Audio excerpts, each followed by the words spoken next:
یہ 2 سواریاں، یہ 2 ہتھیار، یہ 2 زادے رہا، ایمان اور عمل صالح۔ یہ زندگی کی شاہراہ پر کامیابی کا جو سفر ہے، اس کی منزل تک پہنچانے کے لیے یہ ایمان اور عمل صالح لازم اور ملزوم ہے۔ اور جو کوئی انسان ان کے ساتھ یہ سفر طے کرے گا نا، اللہ کہتا ہے اللہ انہیں ضرور داخل کرے گا جنات، ان جنات میں، ان باغات میں، تجری من تحتی الانہار، جن کے نیچے نہریں بہتی۔ آپ دیکھیے جیسے یعنی ہمیشہ یعنی جنات کا ذکر نا الانہار کے ساتھ کیا گیا۔ ایک تو انسان کی زندگی کی لازمی اور بنیادی ضرورت، دوسرے پسندیدگی، دوسرے یوں سمجھیں کہ وہ خوبصورتی اور زینت، ہمیشہ وہ آبشارے اور آبشاروں کے پاس یا دریاؤں یا سمندروں کے کنارے بادشاہ جیسے محلات بنایا کرتے تھے، یا آبادی جو ہے وہ پانی کے کنارے پر ہی ہوتی تھی، کیونکہ ظاہر ہے پانی زندگی کی ایک ناگزیر اور لازمی ضرورت ہے۔ اور آپ دیکھیں جب صحرائے عرب میں یہ خوشخبری نہ ان صحرا میں رہنے والوں کو دیجیے، جو کہ یعنی جیسے مائلز مائلز وہ صحرا میں سفر کرتے ہیں نا، تو بس ایک مشکیزہ ہی ان کی نا کل کائنات ہوا کرتا تھا۔ ان کو یہ بتایا جا رہا ہے کہ ایک تو باغات، تو یہ صحرا میں باغات نہیں ہے نا، تو ایک تو یہ کہ باغات، اور دوسری بات یہ ہے کہ ان کے نیچے تمہیں نہریں بہتی ہو۔ اچھا، ہر شخص کی نا اپنی نہر ہوگی، اور اپنی نہر سے مراد پھر وہی کہ ذاتی ملکیت کے ساتھ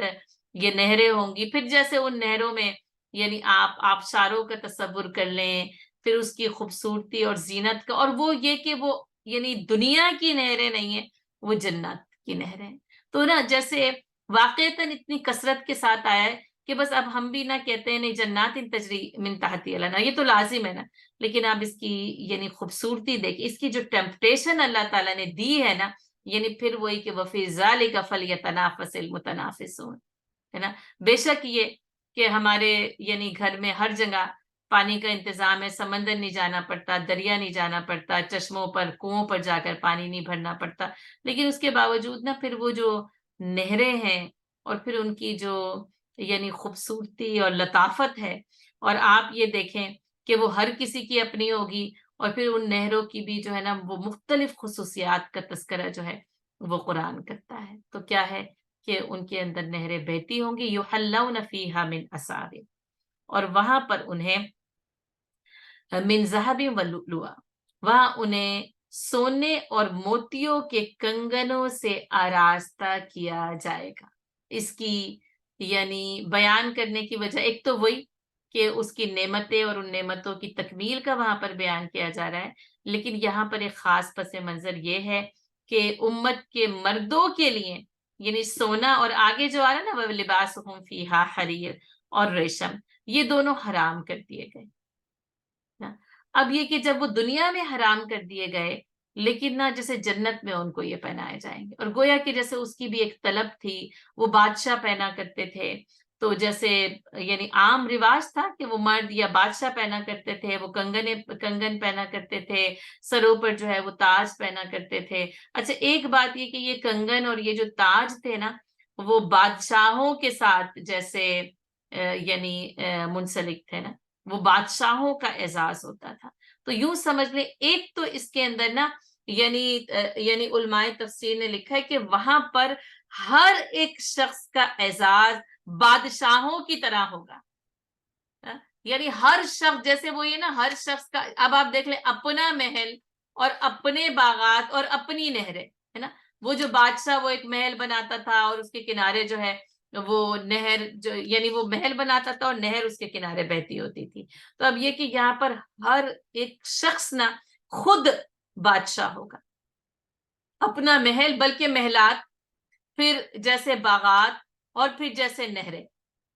ایک یوں بھی آتا ہے کہ چاروں طرف نا یعنی نہریں ہوں گی، جب جی چاہیں گے جس نہر سے جی چاہیں گے فائدہ اٹھا سکیں گے، ہے نا۔ یعنی جیسے جیسے چاہیں گے نا ان نہروں کا رخ جو ہے وہ اسی طرف جو ہے نا وہ ہو جائے گا۔ اور پھر کیا ہے، یعنی وہ سونے اور موتیوں کے زیورات سے آراستہ کیے جائیں گے۔ ایک اور بڑی خوبصورت حدیث ہے، بخاری اور مسلم کی ہے، یعنی متفق علیہ ہے، کہ یعنی جو مومنوں کو جو زیورات پہنائے جائیں گے، مومن کا زیور وہاں پہنچے گا جہاں تک کہ وضو کا پانی پہنچتا ہے، یعنی جیسے وضو کے پانی سے جو اعضائے وضو دھلتے ہیں نا، تو یہ سارے کے سارے اعضاء جو ہے وہ زیورات سے آراستہ کیے جائیں گے. ایک اور روایت آتی ہے کہ ایک فرشتہ ہے کہ جو نا مومنوں کے لیے زیورات تیار کر رہا ہے, اور یعنی وہ تیار کرتا چلا جا رہا ہے, کرتا چلا جا رہا ہے اور کرتا چلا جا رہا ہے, اور یعنی وہ قیامت تک کرتا رہے گا. قیامت کے بعد پھر یہ زیورات مومنوں کو دے دیے جائیں گے اور وہ مزید تیار کرنے میں مصروف ہو جائے گا. یعنی جیسے اب ظاہر ہے وہ ویریشن چاہیے, مزید چاہیے, تو وہ قیامت میں بھی یہ کام کرتا رہے گا. اور کہا کہ اگر اس کا ایک زیور کی ایک جھلک اس دنیا میں ظاہر ہو جائے نا, تو سورج اور چاند کی روشنی مان پڑ جائے گی. وہ اتنے چمکدار جو ہے نا وہ زیورات ہوں گے. تو یہ ہے کہ کنگن. اچھا, کنگن عورتوں کے لیے بھی بڑے پسندیدہ ہیں. وہ یعنی اب اس میں پھر وہی ہے کہ جو ذہب ہے, اساورا من ذہبنا, اور پھر وہ لولوا. اب وہ موتیوں کی بھی. پہلے تو یہ کہ یوں سمجھے کہ بس سونے کے کنگن, میری سونے کی چوڑیاں, یعنی وہ بڑی محبوب اور پسندیدہ ہوتی ہیں, اور اس میں بھی ویریشن, اور ڈیزائن آ جائیں, اور ڈیزائن آ جائیں, اور ڈیزائن آ جائیں, تو کسی ڈیزائن پر نہ دل رکتا ہے نہ ہی ٹھہرتا ہے. اچھا, پھر موتیوں کے. اب آپ دیکھیں, یعنی کچھ لوگوں کو جیسے یوں سمجھ لیں خالص سونا پسند ہوتا ہے نا, کچھ لوگوں کو جڑاؤ زیورات پسند ہوتے ہیں, وہ لوا, جس کے اندر نا وہ موتیوں کے ساتھ جو کام کیا جاتا ہے نا. پھر یہ کہ پھر وہ ملٹائی کلر بھی ہوں گے, پھر وہ ایک ایک کلر کے بھی, آپ کو کسی کو یعنی اورنج چاہیے تو کسی کو گرین چاہیے, تو کسی کو شیمپین چاہیے, تو کسی کو یعنی میرون میچنگ چاہیے, یعنی جیسا لباس ویسی میچنگ نا, تو وہ لولوا. اور آپ موتی بھی دیکھیں, ایک تو یوں سمجھے کہ صرف پرلز نا,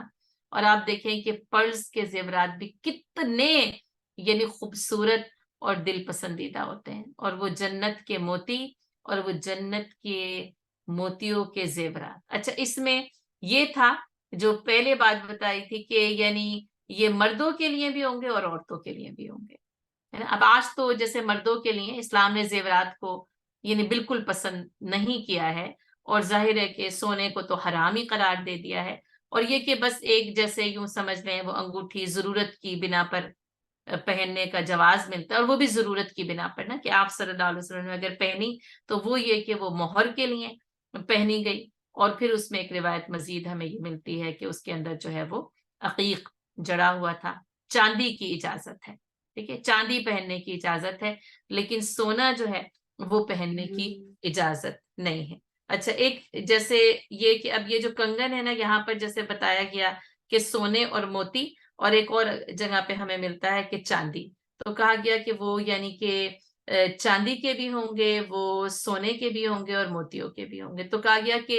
یعنی اہل جنت کے ہاتھوں میں 3 طرح کے کنگن پہنائے جائیں گے. یعنی ایک جیسے جس کو آپ کہتے ہیں گولڈ, سلور اینڈ پرلز, یعنی موتیوں کے, یعنی سونے کا بھی, چاندی کا بھی, اور موتیوں کا بھی. اور یہ کہ یعنی پھر جس کا اس میں سے جو جی چاہے, جس طریقے سے جی چاہے, وہ اس کو اختیار کرے. وَلِبَاسُهُمْ فِيهَا حَرِيرٌ, اور پھر انہیں ریشم کا لباس پہنایا جائے گا. اچھا, ایک بات کیا کہ صرف یعنی یہ اہل جنت کا لباس ریشم کا ہوگا. اب آپ دیکھیں ریشم عام طور پر بہت قیمتی ہوتی ہے, بہت عام نہیں ہوتی, اور ظاہر ہے کہ وہ پتہ ہی ہے کہ کیڑے کے لعاب دہن سے جو ہے وہ اصلی ریشم جو تیار. تو آج کل تو اصلی ریشم کا لباس جو ہے وہ ملنا ہی جو ہے وہ بڑا جو ہے وہ جان, پھر وہی بات کہ وہ بادشاہ ہی پہن پاتے ہیں. تو یہاں پر پھر وہ ہر شخص نہ اپنی جنت کا خود بادشاہ ہوگا. تو وہ لباسہم فیہا حریر, اور ان کا لباس جو ہے وہ وہاں پر ریشم کا ہوگا. اچھا, یہ کہا گیا کہ صرف یعنی لباس ریشم کا نہیں ہوگا, بلکہ ان کی نا چاروں طرف کے جو یعنی سجاوٹ ہوگی نا وہ ریشم کی, جیسے جس کو آپ کہیں کرٹنز نا, پردے ہیں, وہ بھی ریشم کے ہوں گے. اور نہ جیسے اس طریقے سے ہے کہ جیسے وہ جہنمیوں کے لیے کہا گیا نا کہ ان کا جو اوڑھنا اور بچھونا وہ سارا کا سارا کیا ہوگا کہ وہ یعنی آگ کا ہوگا نا. اور آپ دیکھیں کہ ہم جو ہے وہ پچھلی ہماری کلاس کے اندر جو ہے وہ ہم نے پڑھا تھا کہ کس طریقے سے جو ہے وہ یعنی جہنمیوں کا عذاب وہاں پر بیان کیا جا رہا تھا, کہ کس طریقے سے جو ہے نا ان کے جو وَلَهُم مِّن مَّقَامٍ جو ہے وہ جو ان کے لوہے کے ہتھوڑے ہوں گے, اور ظاہر ہے کہ وہ یعنی اس آگ میں جب تپائے جائیں گے تو وہ ساری کی ساری چیزیں ہم اس سے پہلے جو ہے وہ پڑھ چکے ہیں کہ کس طریقے سے جو ہے وہ جہنمیوں کو مختلف قسم کے عذاب ہوں گے. تو اس رکوع میں، اس رکوع کے آغاز میں نا ان عذابوں کے برعکس نا وہ یعنی نعمتیں اہل جنت کو بتائی جا رہی ہیں کہ ان کے لیے تو یعنی یہ اور یہ اور یہ عذاب ان کو ملے گا، اور لیکن اس کے ساتھ ساتھ جو ہے وہ اہل ایمان اور جو عمل صالح کرنے والے ہیں نا ان کے لیے کس طریقے کی جو ہے وہ نعمتیں ہیں، اور ان نعمتوں سے ان کو آراستہ کیا جائے گا. جیسے ان کے لیے وہ شدید ترین یعنی آگ تھی نا، اور ان کے لیے کیا کہا گیا تھا، فَالَّذِينَ كَفَرُوا قُطِّعَتْ لَهُمْ ثِيَابٌ مِّن نَّارٍ،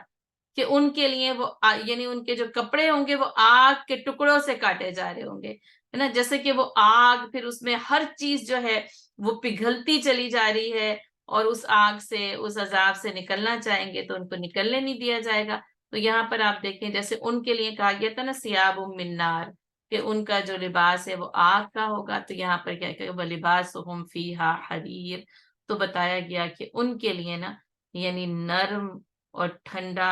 جو ریشم ہے. اچھا یہ بھی یاد رکھیں کہ یعنی دنیا کا جو ریشم ہے جیسے ظاہر ہے وہ کیڑوں سے بنایا جاتا ہے، کیڑوں کا لعابدان ہوتا ہے، کا بس نام سے نسبت ہے. دنیا کا سب سے یعنی بہترین جو لباس کا مٹیریل ہے وہ ریشم ہے، تو کہا کہ صرف نام سے نسبت ہے، ورنہ اس کی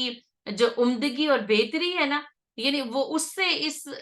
اس ریشم کے ساتھ کوئی مناسبت نہیں ہے، صرف نام کی مناسبت ہے. ایک اور جو ہے وہ یعنی روایت سے ہمیں یہ پتہ چلتا ہے کہ یہ جو ریشم ہوگا نا یہ یعنی کیڑوں سے نہیں بلکہ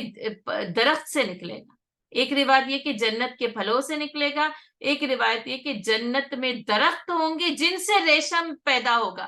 اور اہل جنت کا لباس اسی یعنی ریشم سے تیار کیا جائے گا. جیسے یعنی درختوں سے لباس نکلیں گے. اب یہ کہ ریشم اب کسی اور کو کوئی اور یعنی اسٹف پسند ہو تو وہی اس کا درخت ہوگا جس سے وہ اس کا لباس نکلے گا. یعنی جیسے چاہے گا نا بس وہ جیسے یوں سمجھے ہر انسان کا نا اپنا خود پرسنل بوتیک بھی وہی ہوگا،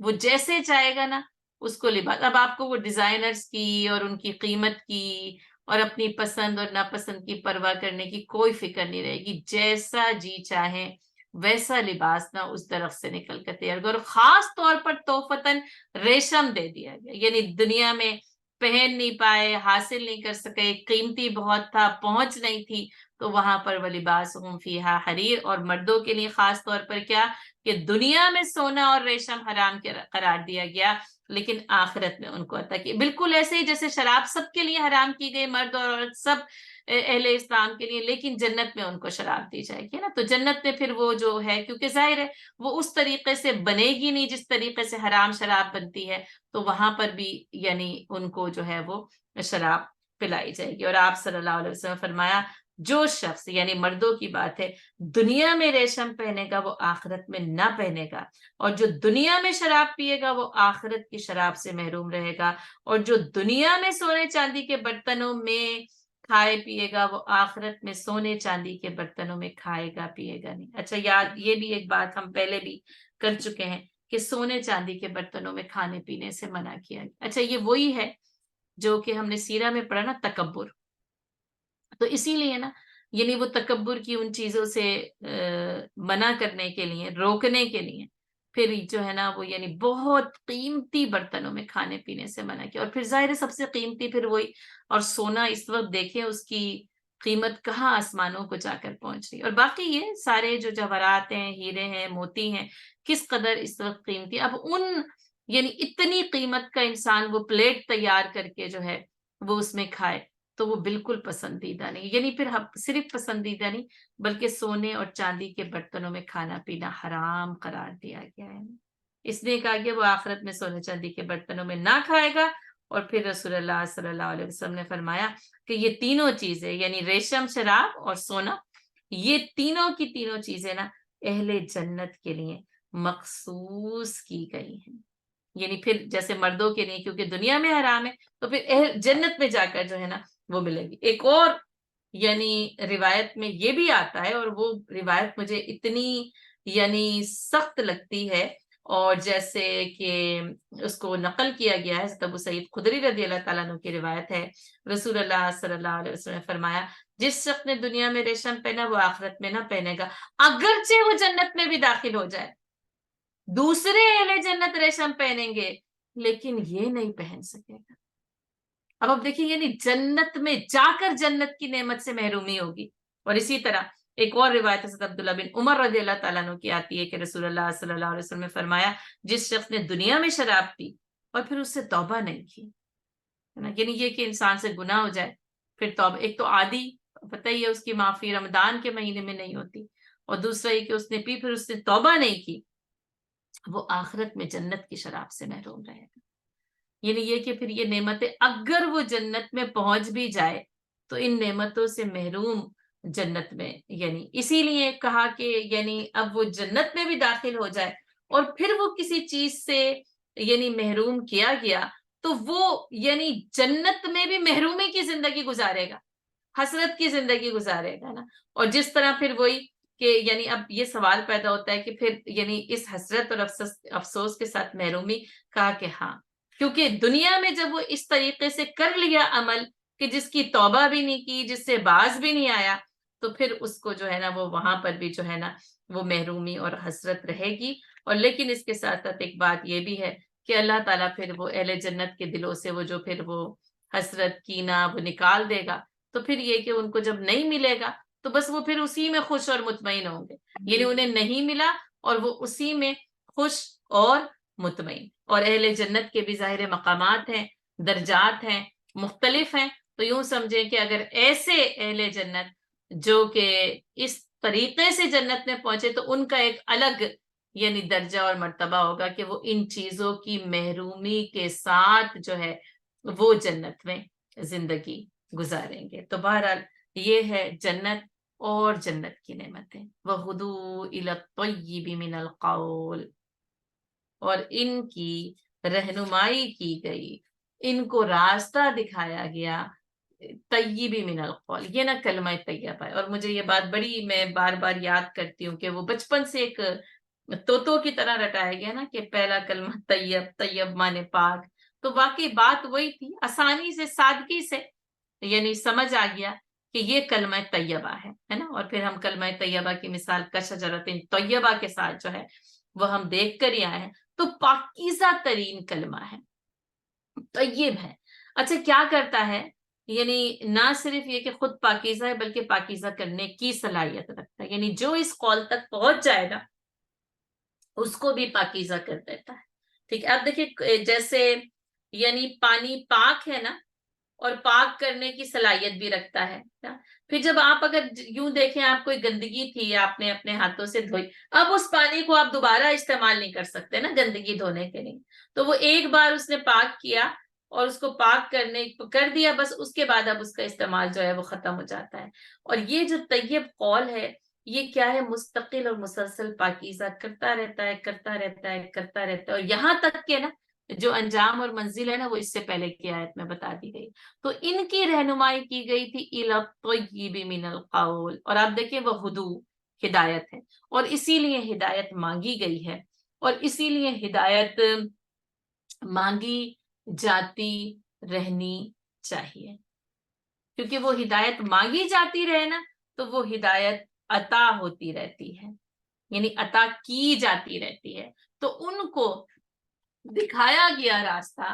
ان کی رہنمائی کی گئی، ہدو الی الطیب من القول، پاکیزہ ترین قول کی طرف ان کی رہنمائی کی گئی تھی، وہدو الی صراط الحمید، اور انہیں یعنی ستودہ صفات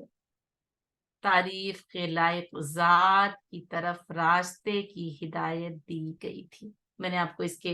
لفظی ترجمے بتایا، ایک تو صراط المستقیم ہے نا سیدھا راستہ، ایک کیا ہے صراط الحمید ہے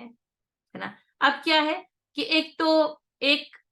یعنی روایت یہ بھی ہے، یعنی ہمیں اس کا مطلب یہ بھی مل جائے گا کہ یعنی وہ راستہ جس کی تعریف کی جائے، یعنی ایک مطلب کہ جو صراط المستقیم ہے اور صراط الحمید ہے، اور یہ وہ راستہ ہے جس کی تعریف کی جاتی ہے، جو کہ تعریف کے لائق ہی راستہ ہے، یعنی اس طیب من القول، اس پاکیزہ قول کی طرف چلنے والے، اس تعریف والے راستے کی طرف چلتے ہیں۔ یہ تعریف کیا گیا راستہ ہے، یہ پسندیدہ راستہ ہے، یہ یعنی شکر اور تعریف دونوں کا مجموعہ ہے اس راستے کے۔ اور ایک روایت جو کہ یعنی جیسے جس کو آپ کہتے ہیں نا کہ وہ ایک خاص لطیف پیرائے میں اس کا مطلب بیان کیا جاتا ہے، اور یہاں پر کہا گیا کہ یہ جو صفت ہے نا، یہ راستے کی نہیں بلکہ یہ اللہ تعالیٰ کی صفت بتائی جائے جو کہ الحمید ہے نا؟ یعنی یہ کہ یہ وہ راستہ ہے، یہ پاکیزہ قول اس راستے کی طرف رہنمائی کرتا ہے جس کی منزل نہ الحمید خود ہے۔ کیونکہ اس راستے پہ چلنے کا مقصد کیا ہے؟ یعنی یہ صراط مستقیم بھی ہے تو اس پر چلنے کا مقصد کیا ہے؟ کہ اس کی منزل اللہ کی رضا حاصل ہو۔ تو کہا کہ ان کو اس ستودہ صفات اللہ تعالی کی راہ کی طرف ہدایت دے دی جاتی ہے۔ تو یہ وہ راستہ ہے جس کی منزل اللہ کی ذات خود ہے، اور اس کی صفت حمید بیان کی جو کہ تعریف کے لائق نا، جو کہ یعنی صاحب تعریف ہے، الحمدللہ رب العالمین، تمام کی تمام تعریف صرف اور صرف اسی کے لیے ہے، اور جو اپنی تعریف کے لیے کسی اور کا محتاج نہیں کہ کوئی اور اس کی تعریف کرے گا تو اس کی تعریف ہے یا کی جائے گی، بلکہ وہ خود اپنی ذات میں آپ محمود ہے، کوئی اس کی تعریف کرے یا نہ کرے، اس کی ذات کو اس سے کوئی فرق نہیں پڑتا ہے۔ تو یہ جو دخول جنت ہے نا، اب دیکھیں اس سے پہلے ہدایت لازم اور ملزوم ہے نا، اور ہدایت کے پھر جیسے وہاں پہ کہا گیا نا آمنوا وعملوا الصالحات ہے نا، یعنی دو زادرہ، اور آپ دیکھیں کہ ہدایت کے لیے یہاں پر یعنی دو باتیں بتائی گئی، ایک کیا ہے الی الطیب من القول، اور اس پاکیزہ قول ابتدا ہے، اور انتہا کیا ہے پھر وہی وہدوا الی صراط الحمید، یعنی اس راستے کا آغاز اور اس کی انتہا بتائی گئی۔ اچھا آغاز بھی کیا ہے؟ لا الہ الا اللہ ہے نا، اور انتہا بھی کیا ہے؟ یعنی جس ذات کا اقرار کیا جا رہا ہے اور باقی تمام معبودوں کی نفی کی جا رہی ہے، بس اسی کی ذات کی رضا مقصود ہے، اور یہی ذات ہماری منزل ہے۔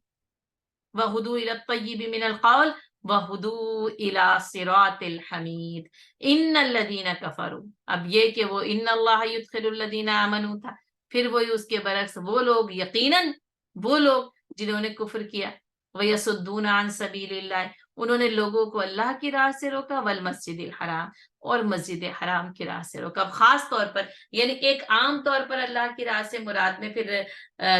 والمسجد الحرام آ جاتی ہے، لیکن خاص طور پر اس کا ذکر الگ سے اس لیے کیا گیا کہ اصل میں یعنی یہ جرم بتانا مطلوب تھا، لیکن اس کے ساتھ ساتھ یعنی بنیادی جرم کیا ہے؟ کفرو، انکار کیا۔ دوسری بات کیا ہے؟ وَيَصُدُّونَ عَن سَبِيلِ اللَّهِ، لوگوں کو اللہ کی راہ سے روکا۔ اچھا اس میں پھر وہی ہے سدا یسدو، یعنی خود بھی رکے اور دوسروں کو بھی روکا، عن سبیل اللہ، اللہ کی راہ سے، اور پھر دوسری بات ہے کہ والمسجد الحرام، یعنی کہ تین باتیں ہو جائیں گی، ایک تو کفر انکار جو کہ ظاہر ہے کہ بنیادی جرم ہے، اور پھر یہ کہ نہ صرف یہ کہ انکار کیا بلکہ خود بھی اللہ کی راہ سے رکے اور دوسروں کو بھی اللہ کی راہ سے روکا، اور پھر ان کا یعنی اصل میں یہ جرم بتانا مطلوب تھا، والمسجد الحرام،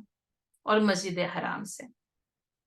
الذی جعلناہ للناس سواء العاکف فیہ والباد، اور جس کو اللہ تعالیٰ نے وہاں پر یعنی رہنے والے، رک جانے والے اور باہر سے آنے والوں کے حقوق برابر رکھے ہیں۔ اب آپ دیکھیں مسجد حرام میں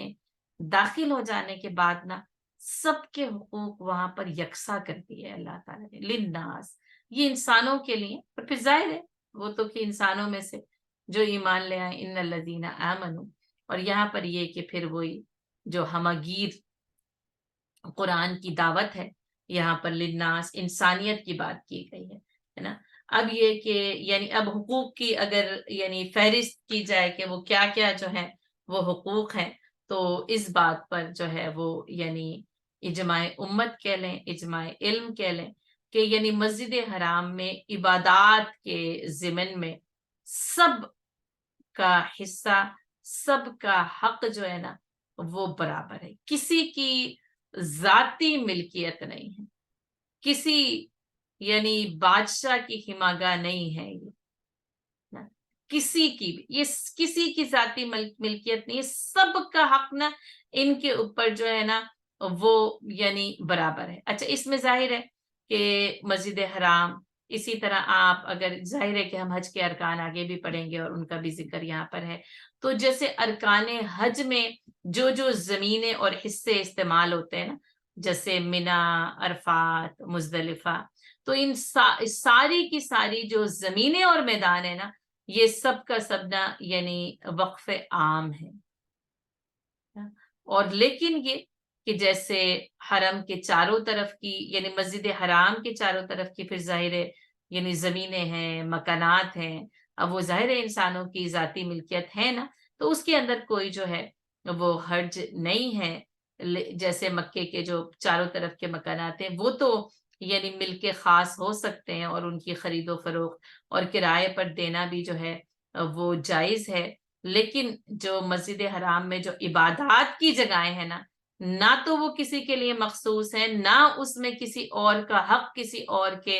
حق کے اوپر جو ہے وہ حاوی آتا ہے، بلکہ اس کے اندر جو ہے وہ یہ سارے کے سارے جو ہے وہ برابر ہے، چاہے رہنے والا ہو چاہے مقامی ہو. العاکف فیہ والباد، بتایا تو عاکف یا تو عاکف سے مراد اعتکاف کرنے والا، لیکن یہ کہ یہاں پر عاکف سے مراد جو ہے وہ مقامی لوگ ہیں، اور یوں سمجھ لیں اہل حل کے رہنے والے، یعنی وہ جو حدود حرم کے اندر رہتے ہیں اور جو کہ والباد اور جو کہ اس کے چاروں طرف سے ہیں، اور پھر یہی بدوی لوگ. لیکن پھر وہ جو بادیہ، پھر وہ اس کے چاروں طرف کی سرزمین جو پوری کا یعنی اس سرزمین میں کرۂ ارض میں پھیل جاتی ہے، اس کے آنے والوں کا حق جو ہے وہ وہاں پر برابر ہے. اس میں اہل مکہ اور بیرون اعضاء سب کے سب جو ہے وہ اس کے اندر برابر کے شریک ہیں. اور یہ کہ یعنی مسجد حرام اور اس سے جو اہل ایمان کا ایک تعلق اور دلی وابستگی ہے، آپ دیکھیں اس کے ساتھ یعنی اللہ تعالیٰ نے اس کے لیے آسان کر دیا. یا تو یہ جیسے کہ وہ جاتے اور پھر مقامی انہیں اندر جانے دیتے تو جا سکتے اور نہ جانے دیتے تو نہیں جا سکتے تھے، یعنی اس طرح کی مختلف چیزیں وہاں پر ہو سکتی تھی. لیکن اللہ تعالیٰ نے ان احکامات کے ذریعے نا یعنی باہر سے آنے والے، پھر ظاہر ہے کہ وہ جائیں گے وہی پھر وہ دور دراز سے، تو ان کے لیے ضروری تھا کہ اس کام کو اس طریقے سے حل کیا جاتا. تو یہ کہ انتظامات منتظمین اور ذمہ دار ہوں گے. اب اس کا مطلب یہ بھی نہیں ہے کہ منتظمین نہ ہو، ذمہ دار بھی نہ ہو. وہ منتظمین ہمیں آگے ہی جو ہے نا وہ آگے والی آیت سے پتہ چلتا جا رہا ہے کہ کس طریقے سے اس کے انتظام کو اللہ تعالیٰ نے بیان کیا ہے. لیکن یہ کہ وہاں پر عبادت کی جو جگہیں ہیں اور جو ارکان حج کے لیے جو زمینوں اور میدانوں کا استعمال ہوتا ہے، اس میں سب کا حق یکساں اور برابر ہوگا. وَمَنْ يُرِدْ فِيهِ بِالْحَادٍ بِظُلْمٍ نُذِقْهُ مِنْ عَذَابٍ أَلِيمٍ، اور جو اس میں کوئی بھی کسی بھی قسم کی ٹیڑھ اور کجروی کو ظلم کے ساتھ اختیار کرے گا، ان سب کو ہم دردناک عذاب کا مزہ چکھائیں گے. اب یہ جو الحاد ہے، یہ یعنی آپ کو پتہ ہی ہے کہ حرام کی تعریف یہی آپ کو بتائی گئی کہ نا جس میں اس کے ارتکاب پر قرآن نے اور سنت نے کوئی سزا سنا دی ہے. اور یہاں پہ کیا سزا ہوئی؟ نُذِقْهُ مِنْ عَذَابٍ أَلِيمٍ. اور یہاں تو سزا کوئی معمولی نہیں ہے، کہا ہم اس کو دردناک عذاب کا مزہ چکھائیں گے، گویا کہ اس کو جہنم کے عذاب میں ڈالے جانے کی وعید سنائی جا رہی. اور جو کوئی اس میں یعنی الحاد کرے اور ظلم کے ساتھ کرے. اور آپ دیکھیں یہ جو یعنی الحاد ہے یہ ظلم کے ساتھ ہی ہو سکتا ہے، یعنی یہ ٹیڑھ جو ہے وہ بغیر ظلم کے، تو یا تو اس کے اندر یہ ہے کہ جیسے انسان یعنی نادانستہ طور پر اس سے کوئی گناہ سرزد ہو جاتا ہے نا، لیکن یہاں پہ یہ کہ ٹیڑھ اور کجروی اور وہ بھی ظلم کے ساتھ وہاں پر اختیار کیا جانا. الحاد کے لفظی معنی ہم نے پڑھ لیے، لام ہا دال نا. ٹیڑھ کو کجروی کو کہتے ہیں، اسی سے لحد جو ہے وہ بغلی قبر کو کہا جاتا ہے. اور الحاد کے یعنی لغوی معنی کیا ہے؟ سیدھے راستے سے ہٹ جانا. تو اسی سے کچھ یعنی ظاہر اہل زبان اور مفسرین نے یعنی الحاد سے مراد کفر اور شرک لیا ہے، اور لیکن اس کے ساتھ ساتھ اس کے معنوں میں وسعت ہے، اور یعنی اس کا مطلب کہ اللہ اور رسول کی نافرمانی میں کیا گیا ہر عمل الحاد ہے، ٹیڑھ ہے اور کجروی ہے. اور یہاں تک کہ یوں سمجھے کہ اب یہ جو ہے نا وہ حرم میں الحاد کی بات ہو رہی ہے. ایک تو عام طور پر ظلم، کجروی اور ٹیڑھ جس کو منع کیا گیا، لیکن خاص طور پر یہاں پر جس کانٹیکسٹ کے ساتھ بات ہو رہی ہے وہ ہو رہا ہے کہ حرم میں الحاد کرنا، حرم میں ٹیڑھ اختیار کرنا. تو اس میں یعنی یہ کہا گیا کہ حرم میں یعنی ممنوع شریعت میں سے کسی بھی چیز کا ارتکاب کرنا، ایک عام سرزمین اور جگہ پر ہو وہ بھی گناہ ہے، لیکن اگر وہ حرم میں یعنی کہ مسجد حرام میں کیا جائے تو اس کا یعنی اس گناہ کا عذاب بھی بہت زیادہ بڑھ جاتا ہے. اچھا، اس میں کیونکہ یعنی مسجد حرام میں نیکی کی جائے، ایک رکعت پڑھی جائے تو 1,00,000 رکعت کا ثواب مل جاتا ہے، تو اللہ تعالیٰ نے وہاں پر بھی اس کے ثواب کو جتنا بڑھا دیا. تو یوں سمجھیں کہ یہاں پر پھر ان گناہوں کا جو ارتکاب ہے وہ عام جگہوں پر گناہ کرنے سے زیادہ بڑا جرم ہے، اور اس کی سزا بھی عام جگہوں پر کیے گئے گناہ سے زیادہ سنگین ہے. بڑی ہی یعنی سخت بات ہے، لیکن لکھی گئی ہے، اہل علم نے لکھی ہے،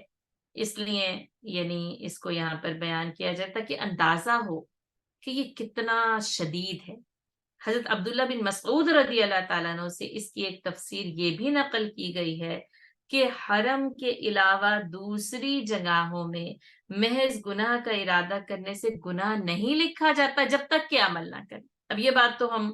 جانتے ہیں، پڑھ چکے ہیں کہ گناہ کا ارادہ کیا جب گناہ نہیں لکھا جاتا، کہا جاتا ہے فرشتے کو ٹھہرے رہو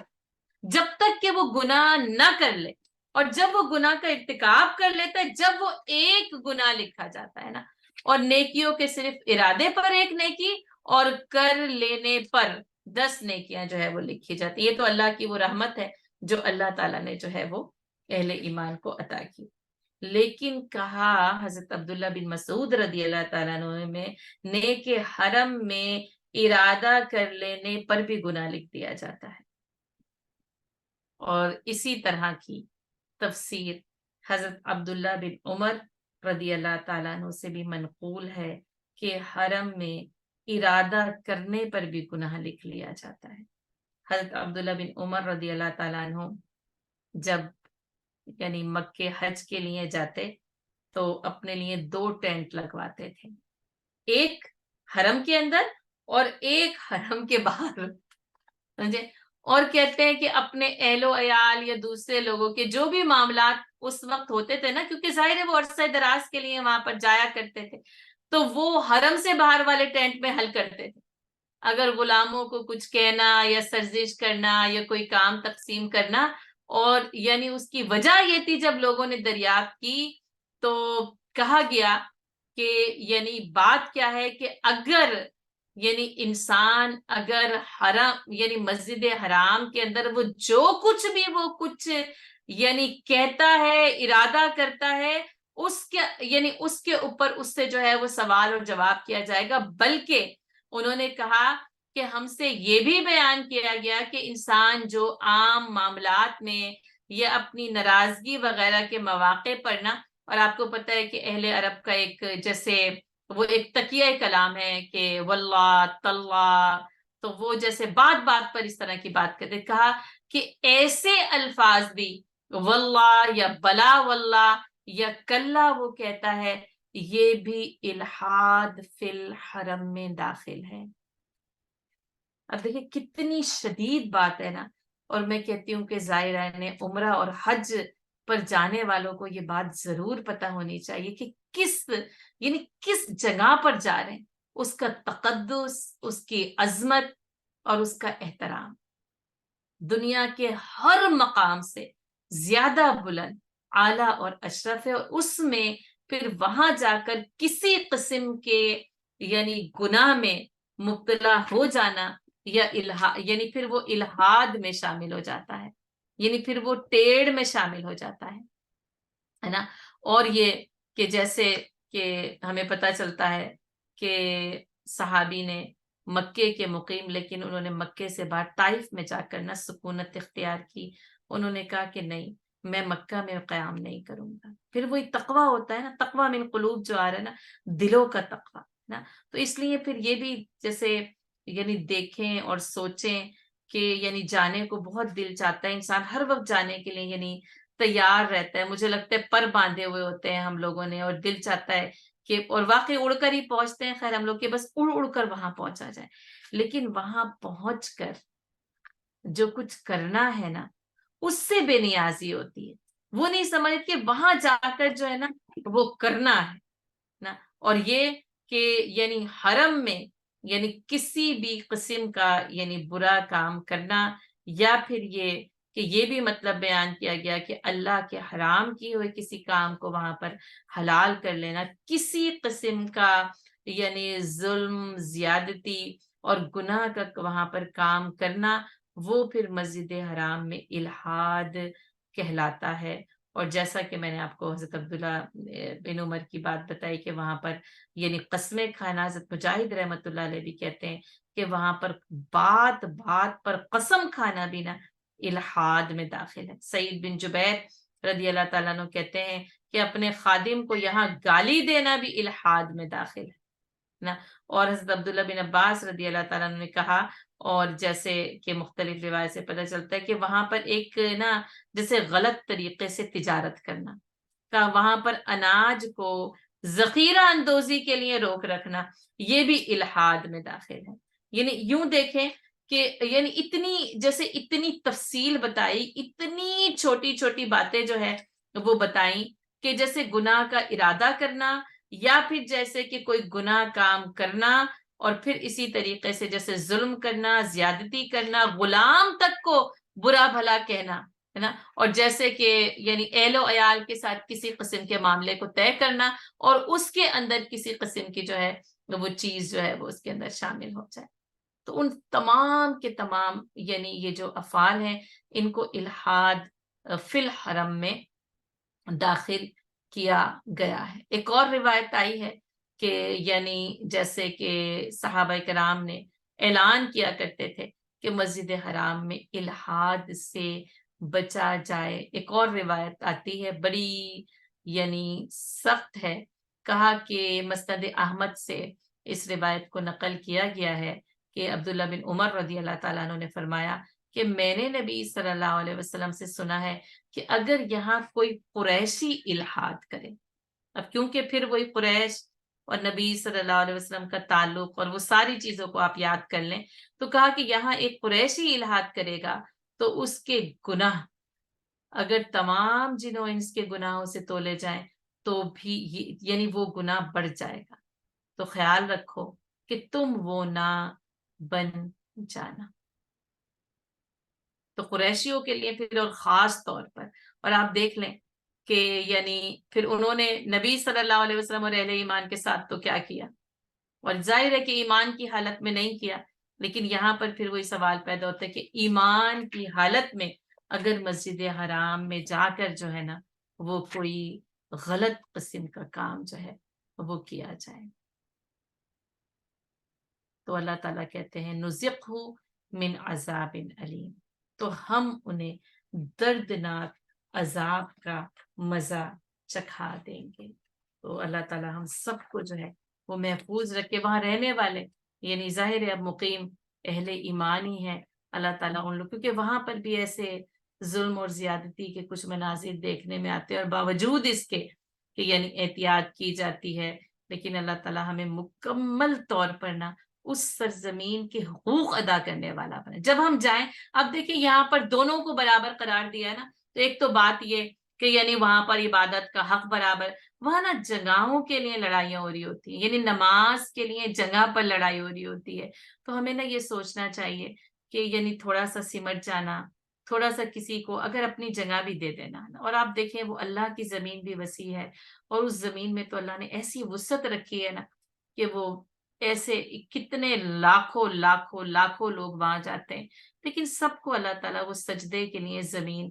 فراہم کر ہی دیتا ہے. تو جسے جانے والوں کو بھی اپنے آپ کو نا ذرا روک کر رکھنا, سوچ کر اور سمجھ کر جانا. اچھا وہاں پر جذبات بھی عروج میں ہوتے ہیں, کچھ یعنی موسم بھی کچھ مختلف ہوتا ہے, پھر وہ شیطان کے وار وہاں مختلف طریقوں سے ہوتے ہیں. تو کیا ہوتا ہے کہ باوجود سب جاننے بوجھنے کے بھی نا کوئی ایک کمزور لمحے کی گرفت میں انسان آ جاتا ہے. تو پھر یاد رہے کہ وَمَن يُرِدْ فِيهِ بِالْحَادٍ بِظُلْمٍ نُذِقْهُ مِنْ عَذَابٍ أَلِيمٍ. اور دیکھیں یہ اللہ کا رحم ہے, اللہ نے کہا بالظلم, یعنی ظلم اور زیادتی کے ارادے کے ساتھ کرے. تو وہ یہ کہ انسان کی کمزوری کے پیش نظر جو کچھ وہ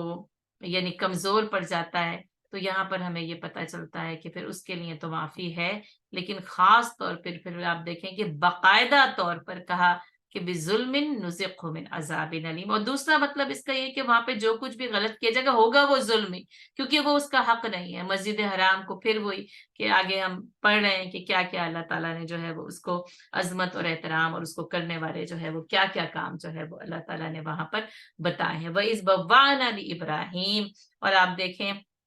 ویسے تو نا یعنی اس کا آغاز ہوتا ہے حضرت آدم علیہ السلام سے ہوتا ہے, لیکن قرآن کا انداز دیکھیں تو اس کا آغاز نہ ابراہیم علیہ السلام سے کیا گیا ہے. یعنی پھر حضرت آدم علیہ السلام سے ابراہیم علیہ السلام کی تعریف کو یہاں پر چھوڑا جاتا ہے, حذف کیا جاتا ہے, اور ابراہیم علیہ السلام سے جو ہے وہ شروع کیا جاتا ہے. اور جبکہ ہم نے آباد کیا ابراہیم علیہ السلام کو, اور آپ دیکھیں کہ اس سے پہلے یعنی پھر میں کری وہ تاریخ وہاں چھوڑ دی گئی ہے اور اس سے شروع کیا گیا. تو اس وقت وہاں پر کوئی آبادی نہیں تھی, بوانا کسی کا کوئی ٹھکانہ نہیں تھا. اس لیے نا یعنی وہ اللہ تعالیٰ کی وہ جو حکمت ہے نا اتنی خاص ہے,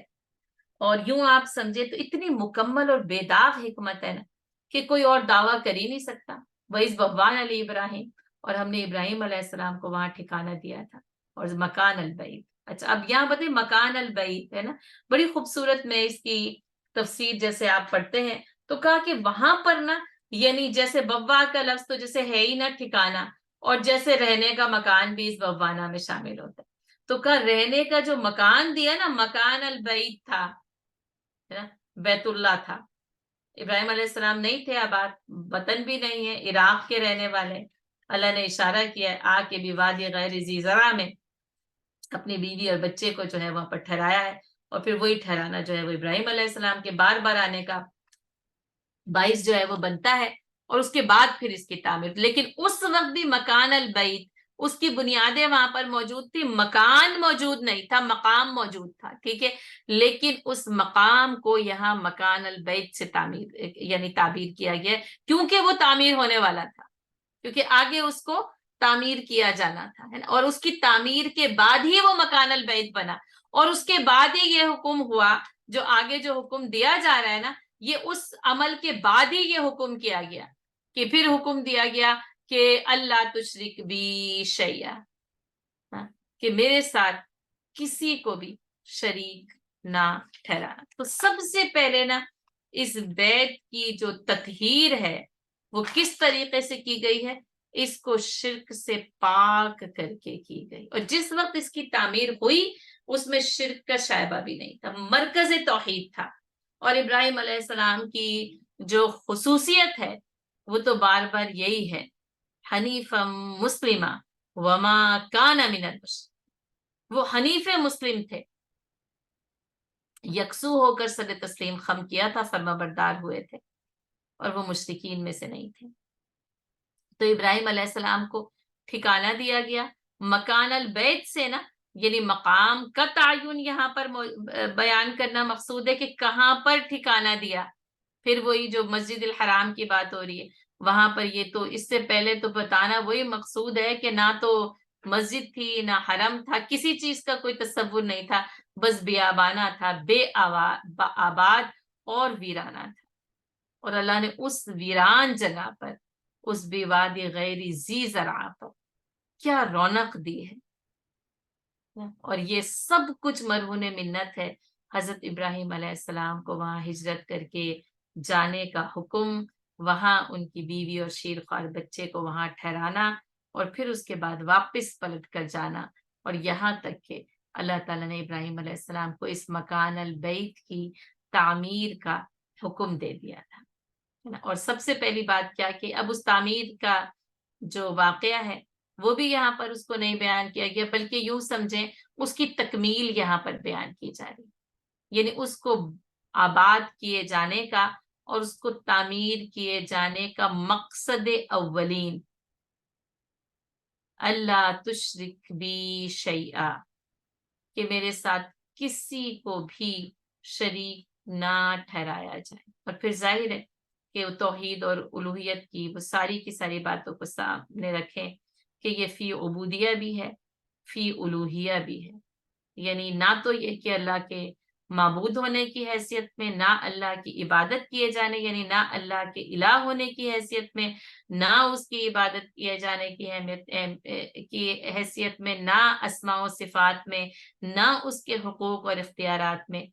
کسی بھی لحاظ سے کسی کو بھی شریک نہیں ٹھہرایا جا سکتا. خالص توحید ہے، یعنی وہ جو ہے نا مخلصین لہ الدین، دین کو خالص کرتے ہوئے اس کو پکارا. دعوا اللہ مخلصین لہ الدین، اپنے دین کو خالص کرتے ہوئے اللہ کو پکارو گے. اور اس کا اخلاص یہی ہے کہ شرک سے بے دخلی ہونی چاہیے، کسی بھی لحاظ سے بی شیئا، کسی شے میں کسی بھی لحاظ سے کسی کو بھی اس کے شریک نہیں ٹھہرایا جا سکتا. یعنی کہ میرے ساتھ کسی کو بھی شریک نہ ٹھہراؤ. یعنی پھر اس سے تو بت پرستی اور بت شکنی لازماً جو ہے وہ لازم آتی ہے کہ وہ تو ہوگی نہیں. اور یہ کہ پھر اب بتانا بھی مشرکین مکہ کو بڑی سخت تنبیہ کی جا رہی ہے. یعنی یوں سمجھتے بڑا سخت نا، یہاں پر تو تنبیہ کہنا مناسب نہیں ہے، بہت شدید طنز ہے ان کے اوپر کہ تم اپنے آپ کو دین ابراہیمی کا پیروکار کہتے ہو، اور اس دین ابراہیمی کی تو بنیاد ہی جو ہے نا وہ وحدت ہے، توحید ہے، اور حکم یہی ہے اللہ تشرک بی شیئا. سب سے پہلے اس کو شرک کی گندگی سے پاک کرنا ہے، پھر اس کے بعد وَطَهِّرْ بَيْتِيَ لِلطَّائِفِينَ وَالْقَائِمِينَ وَالرُّكَّعِ السُّجُودِ، اور میرے گھر کو پاک صاف ستھرا رکھو. اس سے نا یعنی ظاہری پاکیزگی مراد ہے، باطنی گندگی کا ذکر پہلے کر دیا گیا. ویسے صرف طاہر ہو تو اس میں باطنی اور ظاہری دونوں مراد ہوتی ہے، لیکن کانٹیکسٹ میں جو ہم پڑھ رہے ہیں اس میں باطنی گندگی کو یعنی کہ بتوں کی گندگی اور نجاست یعنی کفر اور شرک کی آلودگی سے مکمل طور پر عقیدے کو پاک کیا گیا، اور پھر جو سرزمین ہے اس کو پھر ظاہری طور پر پاک کیا جائے گا، صاف ستھرا رکھا جائے. وَطَّهِّرْ بَيْتِيَ لِلطَّائِفِينَ، سورہ بقرہ میں بھی ہم پڑھ کر آئے ہیں کہ جب کہ وَعَهِدْنَا إِلَىٰ إِبْرَاهِيمَ وَإِسْمَاعِيلَ أَن طَهِّرَ بَيْتِيَ لِلطَّائِفِينَ، اور ہم نے دونوں سے عہد لیا تھا، اور یہ جو پاکیزگی عہد کے ساتھ لازم کی گئی ہے، اور یہ مسجد حرام سے شروع ہوتی ہے اور پھر اس کا دائرہ کار تمام مساجد میں پھیلتا ہے. مساجد کو خاص طور پر کیوں کہ وَأَنَّ الْمَسَاجِدَ لِلَّهِ، اللہ کے لیے، اللہ کے گھر ہیں، اور ان کی پاکیزگی اور صفائی ضروری ہے. اور آپ دیکھیں کہ مسلمانوں کے لیے کیسی یعنی افسوس اور شرمندگی کی بات ہے کہ ان کی مساجد پاکیزہ نہ ہو، جہاں سب سے پاک عمل کیا جاتا، عبادت جیسے پاک عمل کے لیے وہ خاص طور پر تعمیر کی جاتی ہیں، وہ عبادت گاہیں ہوتی ہیں، تو ان کا پاک کیا جانا، ان کو صاف ستھرا رکھنا. اور آپ دیکھیں کہ واقعی یعنی مسجد حرام اور مسجد نبوی میں یعنی یہ کام واقعی بہت اچھے طریقے سے انجام پاتا ہے. اور پھر وہ یہ کہ جو لوگ جاتے ہیں نا وہ وہاں پر کیونکہ ظاہر اتنے زیادہ لوگ ہوں گے تو ظاہر ہے کہ وہ پاکیزگی ویسے برقرار نہیں رہے گی، تو منتظمین پھر یہ کام کرے. اور یہاں پر انتظامی امور بتائے جا رہے ہیں، اس لیے میں کہتا نا یہاں پتہ چل جائے گا کہ وہ جو حقوق ہیں وہ برابر کے ہیں، لیکن انتظامی امور کے لیے منتظمین ہوں گے. وہاں پہ پھر ابراہیم علیہ السلام وہ تعمیر کریں گے، اور پھر اس کے بعد پھر یہ کہ ان کو شرک سے بھی پاک رکھنے کے لیے ان کو کام کرنا پڑے گا. ہو سکتا ہے یہ باہر سے آنے والے بت لے کے آ جائیں اپنے بغلوں میں دبائے ہوئے، لیکن منتظمین کا کام ہے کہ وہاں بت نہیں رکھے جا سکتے. اور جیسا کہ پھر مشرکین مکہ یہ کر چکے تھے، تو اصل میں تو پھر یعنی اتاب انہی کے اوپر ہے کہ اس کو جو ہے وہ شرک کی گندگی سے، بتوں کی موجودگی سے پاک کیا جائے اور اس کو صاف ستھرا رکھا جائے. پھر اتنے لوگ پھر آ کر ظاہر ہے کہ وہ مختلف چیزیں ہوتی ہیں ان کا کھانا پینا، اور پھر ظاہر ہے کہ یعنی گندگی ہے جس کو صاف کیا جائے. اور واقعی منتظمین بہت اچھا انتظام کرتے ہیں. اچھا، باقی مساجد میں منتظمین بھی کام کرتے ہیں، لیکن اصل میں گندگی جو پھیلاتے ہیں منتظمین نہیں پھیلاتے، وہ جانے والے، وہاں عبادت کرنے والے، وہاں ٹھہرنے والے پھیلاتے ہیں. تو اس کو سوچیں کہ وہ طاہر، اس کو پاکیزہ کرنا ہے، صاف ستھرا کرنا ہے، بے انتہا پاک جگہ اور پاک مقام ہے. وہاں جا کر نا جیسے سکون، اطمینان، پاکیزگی، یعنی دلی بھی، باطنی بھی، قلبی پاکیزگی بھی اور ظاہری پاکیزگی بھی، دونوں مراد ہے. وہ پاکیزہ ہر قسم کی گندگی سے پاک ایسی جگہ ہونی چاہیے جیسے وہ ہر کوئی جائے اور اس میں جا کر نا سکون اور پاکیزگی کو محسوس کرے اور حاصل کرے. اچھا، یہاں پر پھر وہی جو سوال الناسی جو ہے لوگوں کے لیے برابر ہے عاقب والباد، وہ یہاں کریں گے کیا؟ اب یہ بھی بتایا جا رہا ہے، بڑے نا لطیف پیرائے میں ان ساری چیزوں کا ذکر کیا جا رہا ہے. ٹھیک ہے، تو پھر کیا کریں گے؟ للطائفین، اس میں جا کے سب سے پہلے کرنے والا کام کیا ہے؟ وہ طواف کعبہ ہے. اور یہی وہاں پر مخصوص بھی ہے، منفرد بھی ہے، مطلوب بھی ہے. یعنی سب سے منفرد عبادت ہے، اور باقی یعنی قیام، رکوع، سجود، اور پھر وہ عاکفین بھی ہے، اعتکاف کرنے والے بھی ہیں. وہ تو دنیا کے کسی کونے میں اور کسی مسجد میں کیا جا سکتا ہے، لیکن طواف کہیں اور نہیں کیا جا سکتا. وہ تو اسی مکان البیت کا ہوگا، مخصوص مقام کے ساتھ ہے. تو للطائفین، اور اسی لیے سب سے پہلے نا ترتیب میں طواف کرنے والوں کا ذکر کیا گیا ہے. اور یہ یعنی طواف پانے والے نا اللہ کی تجلیات سے لطف اندوز ہوتے ہیں. اس مکان کا، اس مقام کا یعنی دیکھنا، اس کے گرد چکر لگانا، سب کچھ جو ہے نا وہ عبادت. اس کا قصد کرنا، زیارت کرنا، ارادہ کرنا، وہاں پہنچنا، اس کے لیے اپنے مال کو خرچ کرنا، اپنے جسم کو تھکانا، وہاں جا کر اس کے گرد، جس کو وہی کہتے ہیں نا پروانے جیسے شمع کے گرد چکر لگاتے ہیں، اس خانہ کعبہ کے گرد نا یہ توحید کی شمع کے پروانے اس کے گرد چکر لگاتے ہیں. للطائفین، یہ مرکز ہے، اس کے چاروں طرف نا طواف کیا جاتا ہے. والقائمین، اور کھڑے رہنے والے. اور ظاہر ہے اس کھڑے رہنے میں پھر جو قیام ہے وہ خاص طور پر نماز کے لیے. کوئی کہ خانہ کعبہ کے سامنے بھی ہاتھ باندھ کر یوں ہی بھی کھڑا رہا جا سکتا ہے، لیکن اس سے اصطلاحی طور پر قیام صلاح مراد ہے، کیونکہ وہ رکع السجود، اور رکوع کرنے والے بھی اور سجدہ کرنے والے بھی، کیونکہ ظاہر ہے یہ ارکان نماز ہے. اور سجدہ تو ویسے بھی کیا جا سکتا ہے، لیکن رکوع تو پھر نماز کے لیے جو ہے وہ خاص ہو جاتا ہے. اور یوں کیونکہ نماز کے لیے سمت ہے، شرط ہے، جہت مقرر کی گئی ہے، اور اس کے ساتھ ہی جو ہے وہ اس میں یعنی نماز باجماعت کا نظام اور نفلی نماز، سب کچھ جو ہے وہ اس کے اندر شامل ہو جاتا ہے. یہ خاص جو ہے وہ مسجد حرام. اور اس میں آپ دیکھیں کہ اس کے اندر یعنی نماز اور باجماعت نماز کا جو منظر ہوتا ہے نا، وہ یعنی تمام پھر مساجدیں اس منظر کی عکاسی تو کرتی ہیں، لیکن اس کا لطف، اس کی لذت اور اس کی اثر انگیزی کچھ اور ہی معنی رکھتی ہے.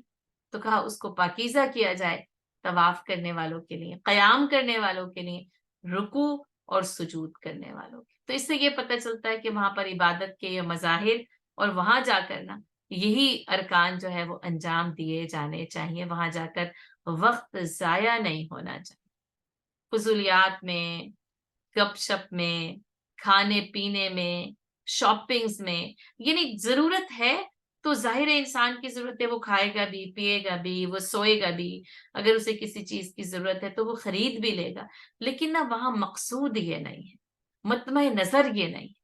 بلکہ یعنی مطلوب تو یہی ہے کہ بس اس مکان البیت کے گرد نہ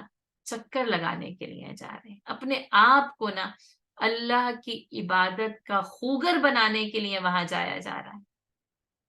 اور پھر اس کے بعد قیام، رکوع اور سجود کے ذریعے نا انسان اللہ کا عبد بننے کی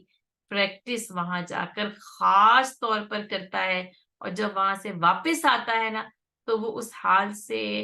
بہترین حال میں واپس آنا چاہیے۔ ہمارا تو حال یہ ہوتا ہے کہ جیسے پہلے ہوتے ہیں نا جانے سے پہلے، آنے کے بعد بھی ویسے ہی، بلکہ اس میں تو پھر مجھے لگتا ہے کہ وہ اور بڑھ جاتی ہے کہ آنے کے بعد بھی وہی حال ہے جو جانے سے پہلے تھا، ہے نا۔ یہ تو یعنی حال کو بدل دینے والی جگہ ہے، یہ تو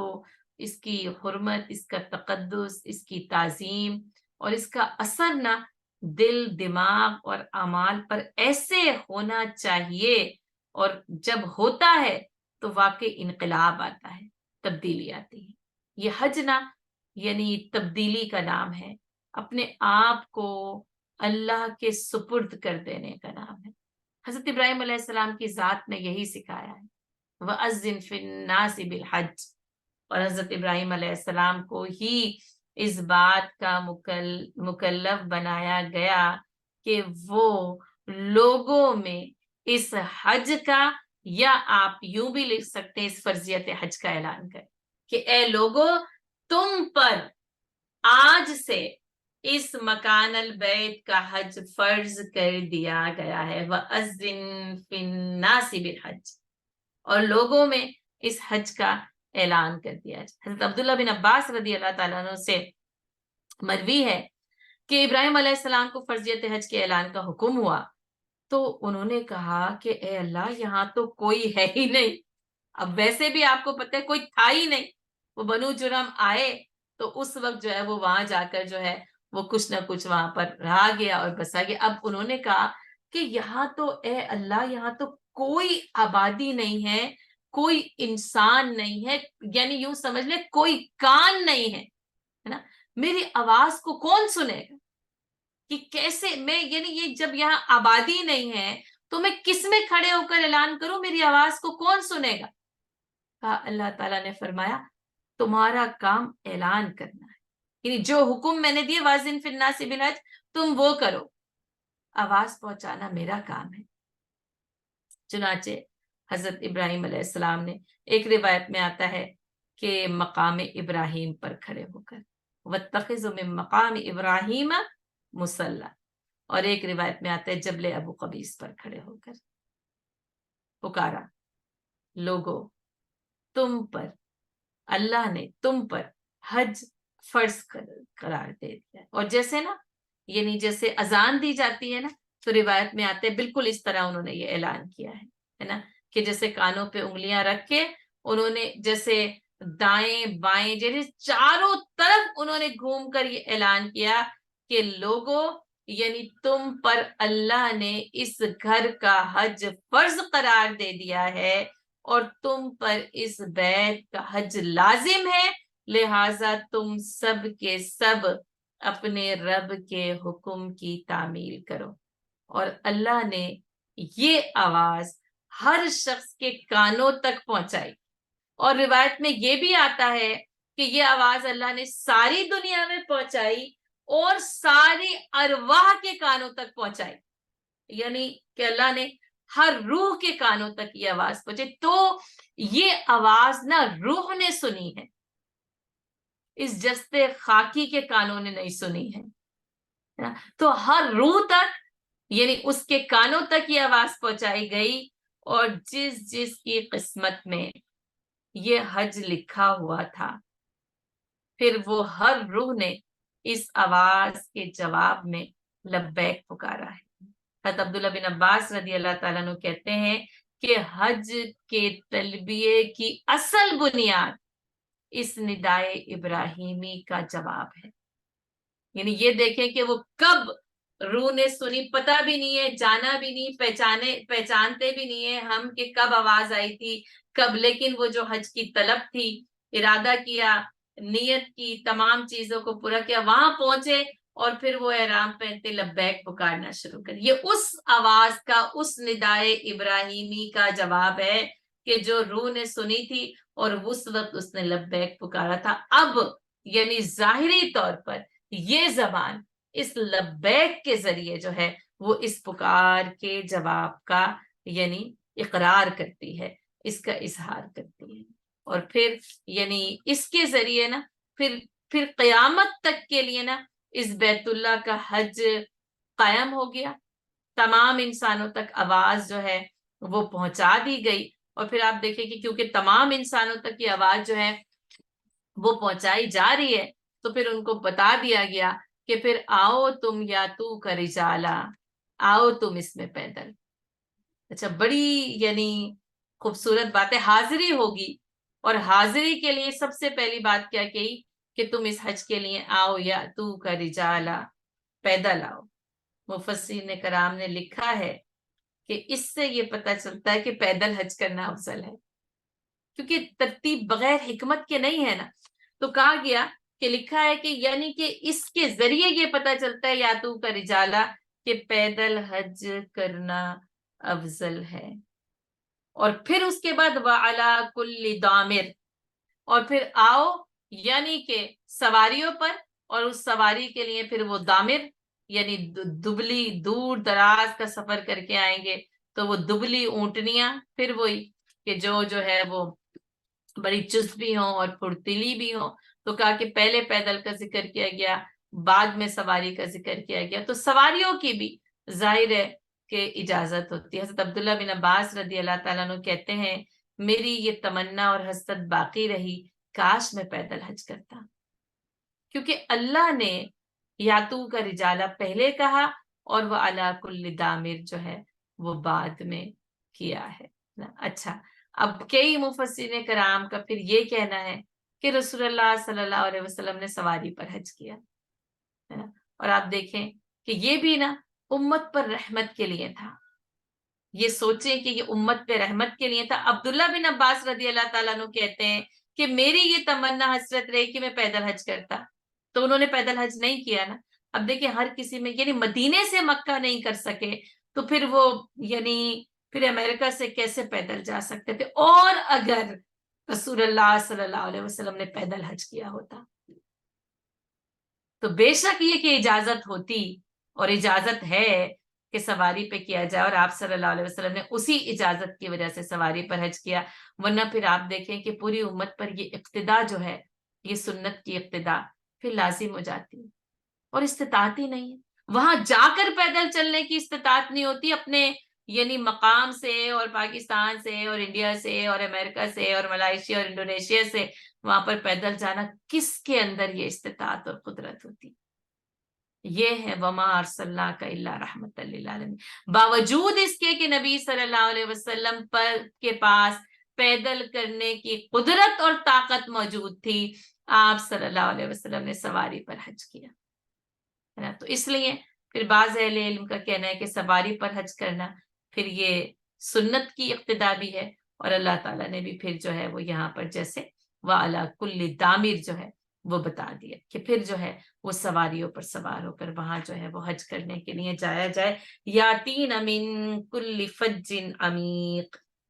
اور جو کہ بڑے دور دراز کے راستوں سے آئیں. اب دیکھیں آپ اس وقت تو پھر وہی دنیا زمین آبادی یہ امریکہ کب ڈسکور ہوتا ہے، اور پھر وہی وہ افریقہ کے جنگلات میں دنیا قبائل جو ہے وہ بسے ہوئے، یعنی دنیا پھر کہاں کہاں وہ کس کس جو ہے نا وہ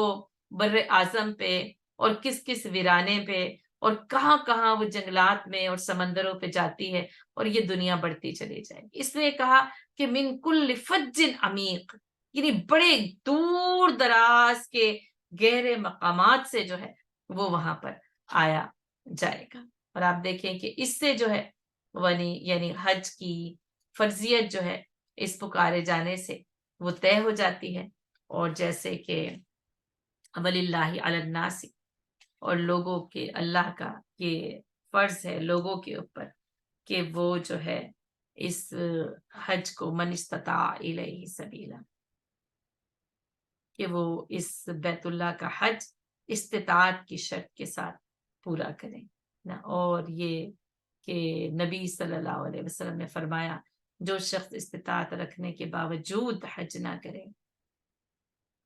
وہ چاہے یہودی ہو کر مرے یا نصرانی ہو کر مرے، مجھے اس کی کوئی پرواہ نہیں۔ اعلان حضرت ابراہیم علیہ السلام نے کیا تھا، تکمیل رسول اللہ صلی اللہ علیہ وسلم کی ذات سے ہوتی ہے، اور پھر قیامت تک کے لیے یہ حج اس میں جاری اور ساری ہو جاتا ہے۔ حضرت ابراہیم علیہ السلام کی تعمیر سے پہلے بھی حج تھا، یعنی حضرت نوح علیہ السلام تک، کہ پھر اس کی بنیادیں حضرت نوح علیہ السلام کی، یعنی طوفان میں ہی عمارت بہ گئی تھی، بنیادیں جو ہے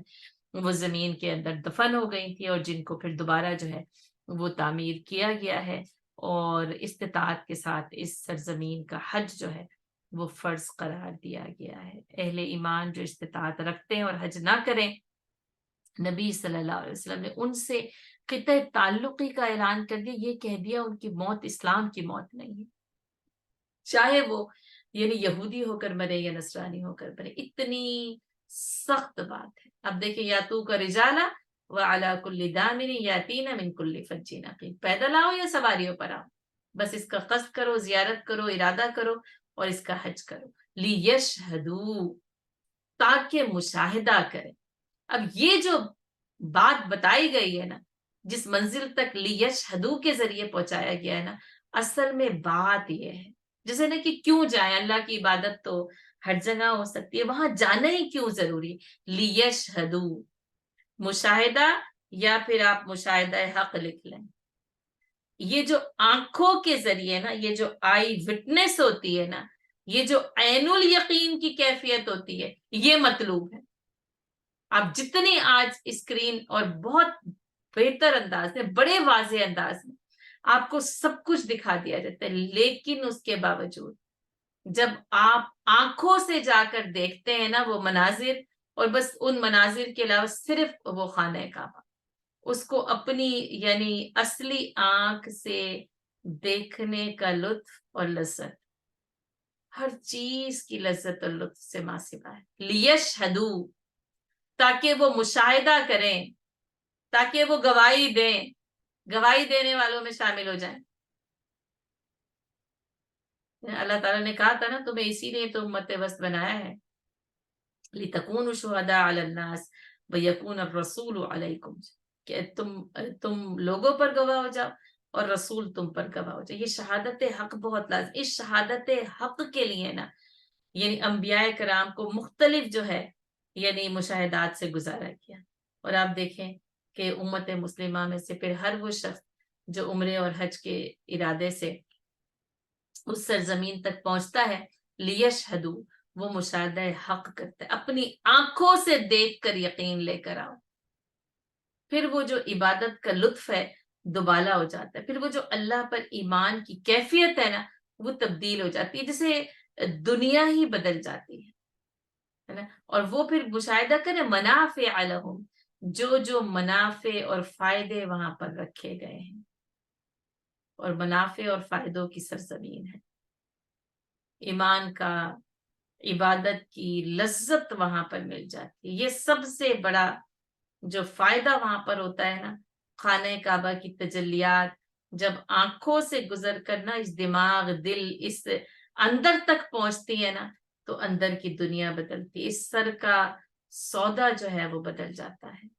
سوچنے کا انداز اور رخ بدل جاتا ہے۔ یہ منافع سب سے یعنی بڑا اس کا فائدہ یہ ہے۔ اور پھر یہ کہ باقی تمام کے تمام جو ہے وہ فائدے آپ دیکھیں، جب انسان طواف کرتا ہے تو گناہ دھلتے جاتے ہیں، نیکیوں میں اضافہ ہوتا چلا جاتا ہے، اس کی دعائیں قبول ہوتی چلی جاتی ہیں نا، اور یہاں تک کہ جب وہ عمرہ کر لیتا ہے تو گناہوں سے پاک ہو جاتا ہے نا، یعنی پچھلے تمام گناہ معاف ہو جاتے ہیں۔ جب وہ حج مبرور کر لیتا ہے تو اس کے زندگی کے تمام گناہ ایسے معاف ہوتے ہیں جیسے وہ ابھی ابھی اپنی ماں کے پیٹ سے پیدا ہوا۔ یہ سب سے بڑا لیشہدوا منافع لہم ہے نا۔ تو یہ کہ دنیاوی فائدے بھی اس سے مقصود ہیں، لیکن دراصل بات کیا ہے، یہ جو اتنی یعنی یاتین من کل فج عمیق، یہ جو اتنے دور دراز کا سفر کر کے آئے ہو، یہ جو اتنا مال خرچ کر کے آئے ہو، یہ جو اپنے اہل و عیال کو، اپنے ذمہ دار کو، اپنے والدین کو، اولاد کو، تمام چیزوں کو، اپنے گھروں کو، بزنس کو، یعنی تجارت کو، ملازمت کو، یہ سب کچھ جو یہاں پر چھوڑ کر آئے ہو، تو یہ چھوڑ کر آنا عبث نہیں ہے، بے مقصد نہیں ہے، بے فائدہ نہیں ہے. یہاں جا کر تم لیشہدوا منافع لہم، وہاں جا کر پتا چلے گا کیا کیا منافع ہیں، کیسا نفع تمہیں وہاں پر ملتا ہے،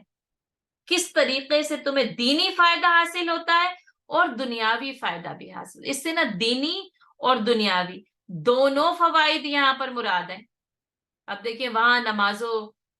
کی جو یعنی آپ کا ان نمازوں کو جو ادا کیا جانا ہے، اس باجماعت نماز میں جو شرکت ہے، 1 رکعت کا ثواب 1 لاکھ مل رہا ہے. یہ اس سے بھی بڑا کوئی اور فائدہ کہیں پر مل سکتا ہے؟ 1 کا 1 لاکھ مل جائے،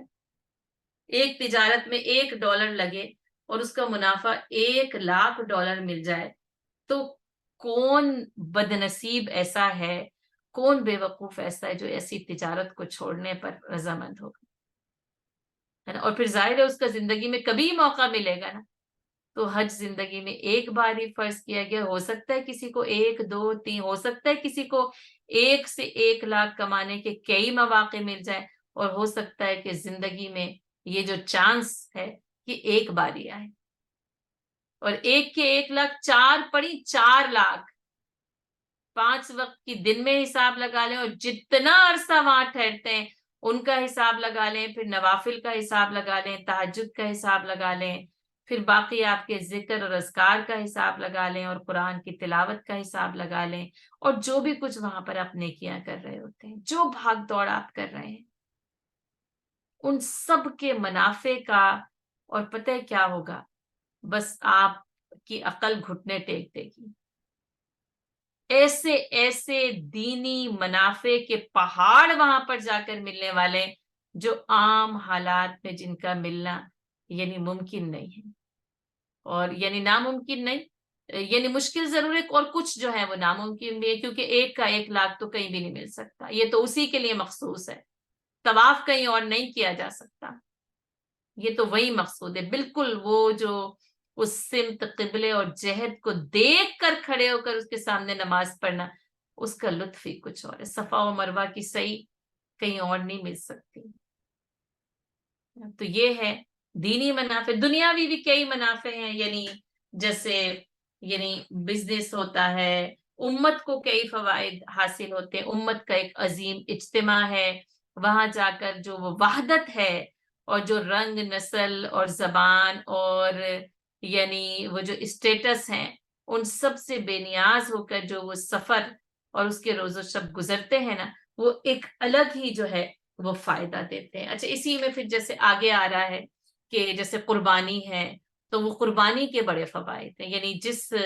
کثرت کے ساتھ اس حج کے موقع پر قربانی ہوتی ہے، تو وہ قربانی کے گوشت سے وہاں کے لوگوں کا بھی، اور یہ کہ پوری دنیا کے لوگوں کا اس سے فائدہ اٹھایا جانا. تو بات کیا ہے کہ پھر ظاہر ہے کہ وہاں پر وہ سیزن ہوتے ہیں حج کے، اور حضرت ابراہیم علیہ السلام کے زمانے سے لے کے آج تک، اور آج سے لے کر پھر وہ قیامت تک، جب تک کہ حج اور عمرے نے جاری رہنا ہے، وہ سیزن ہوتا ہے تجارت کا. لوگ اس سے تجارتی فوائد بھی حاصل کرتے ہیں. تو وہ سب نا یعنی جیسے وہ اس کے ساتھ ساتھ چلتے چلے جاتے ہیں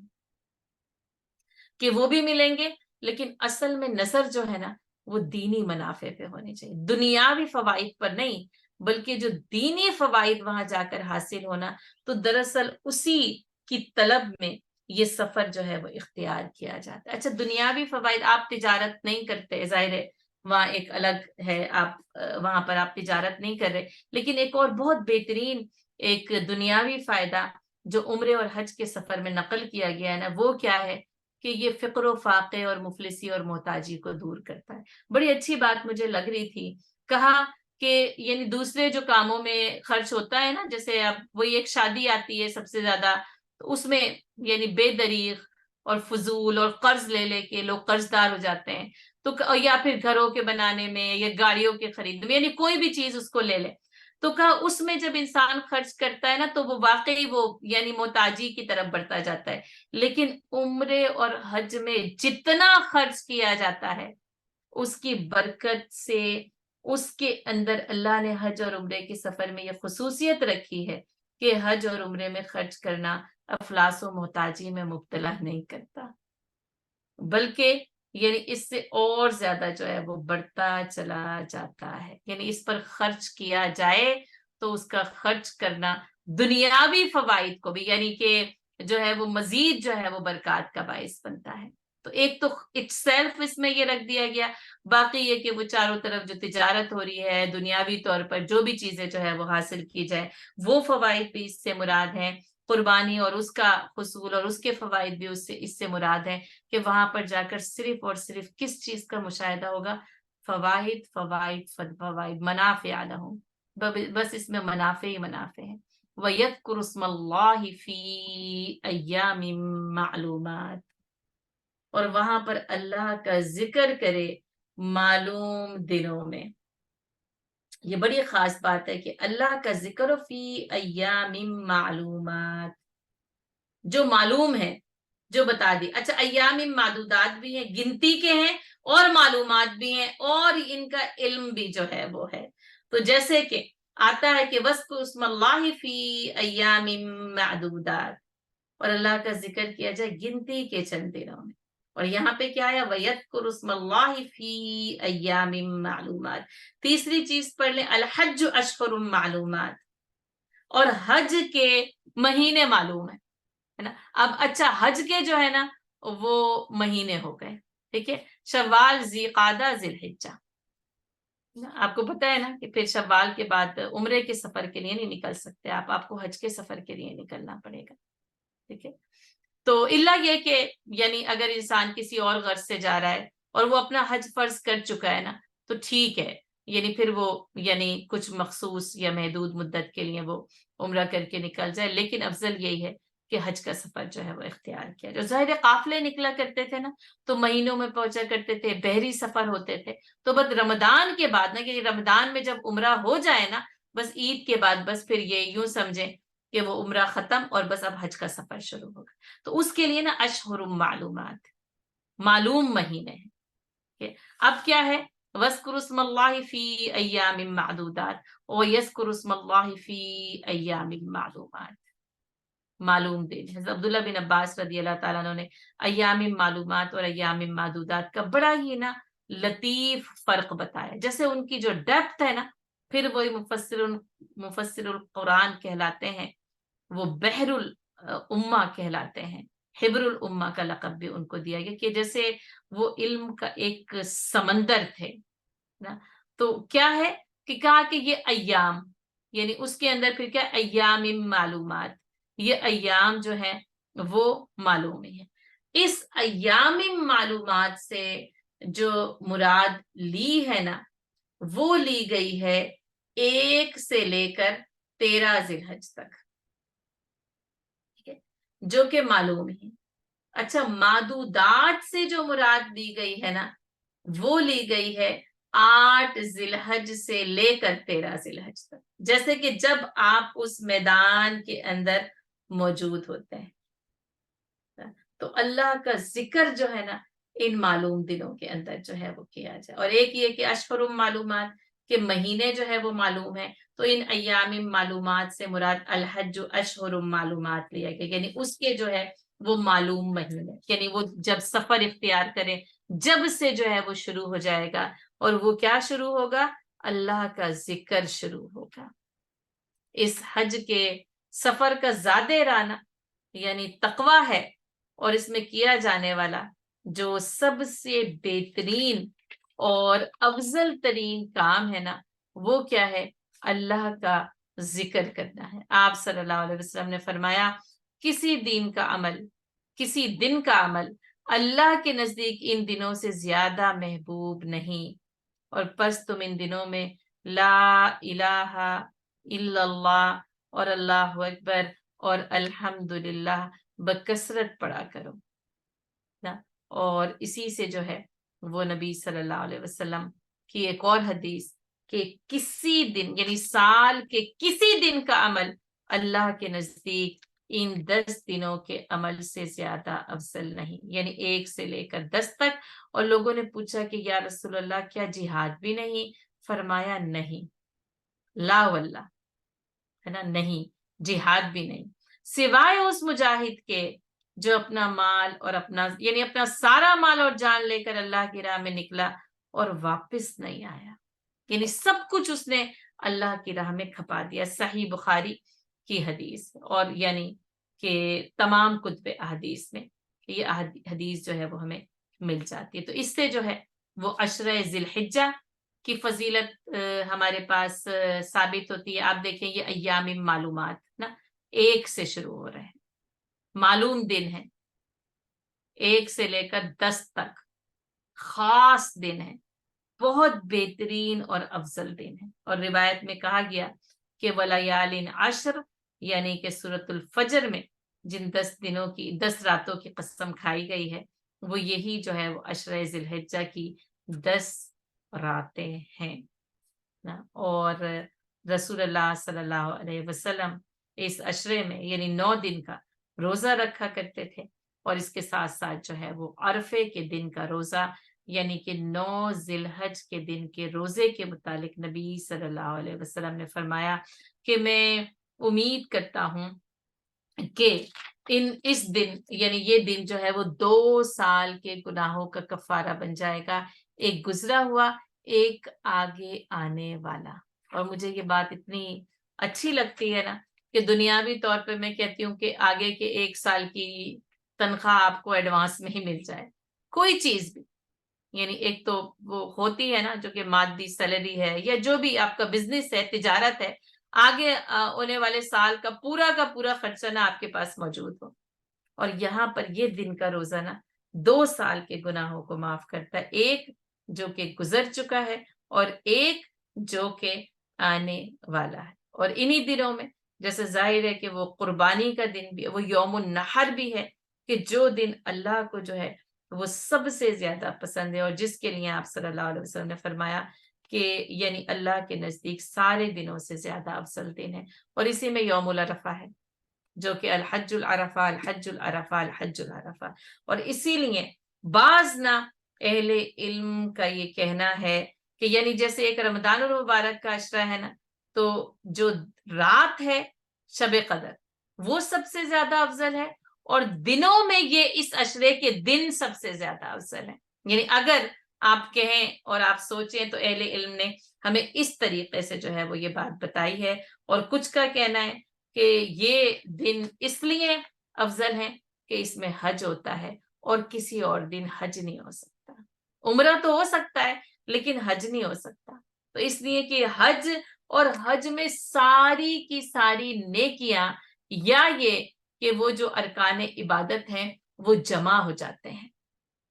تو اس لیے یہ افضل ترین عمل یہ حج کہلاتا ہے۔ اور حج کے دنوں کو اسی لیے باقی دنوں پر ایک خصوصیت اور فضیلت حاصل ہے، اور اللہ نے کہا وَيَذْكُرُ اسْمَ اللَّهِ فِي أَيَّامٍ مَعْلُومَاتٍ، اور اللہ کا نام لیا جائے ان معلوم دنوں کے اندر۔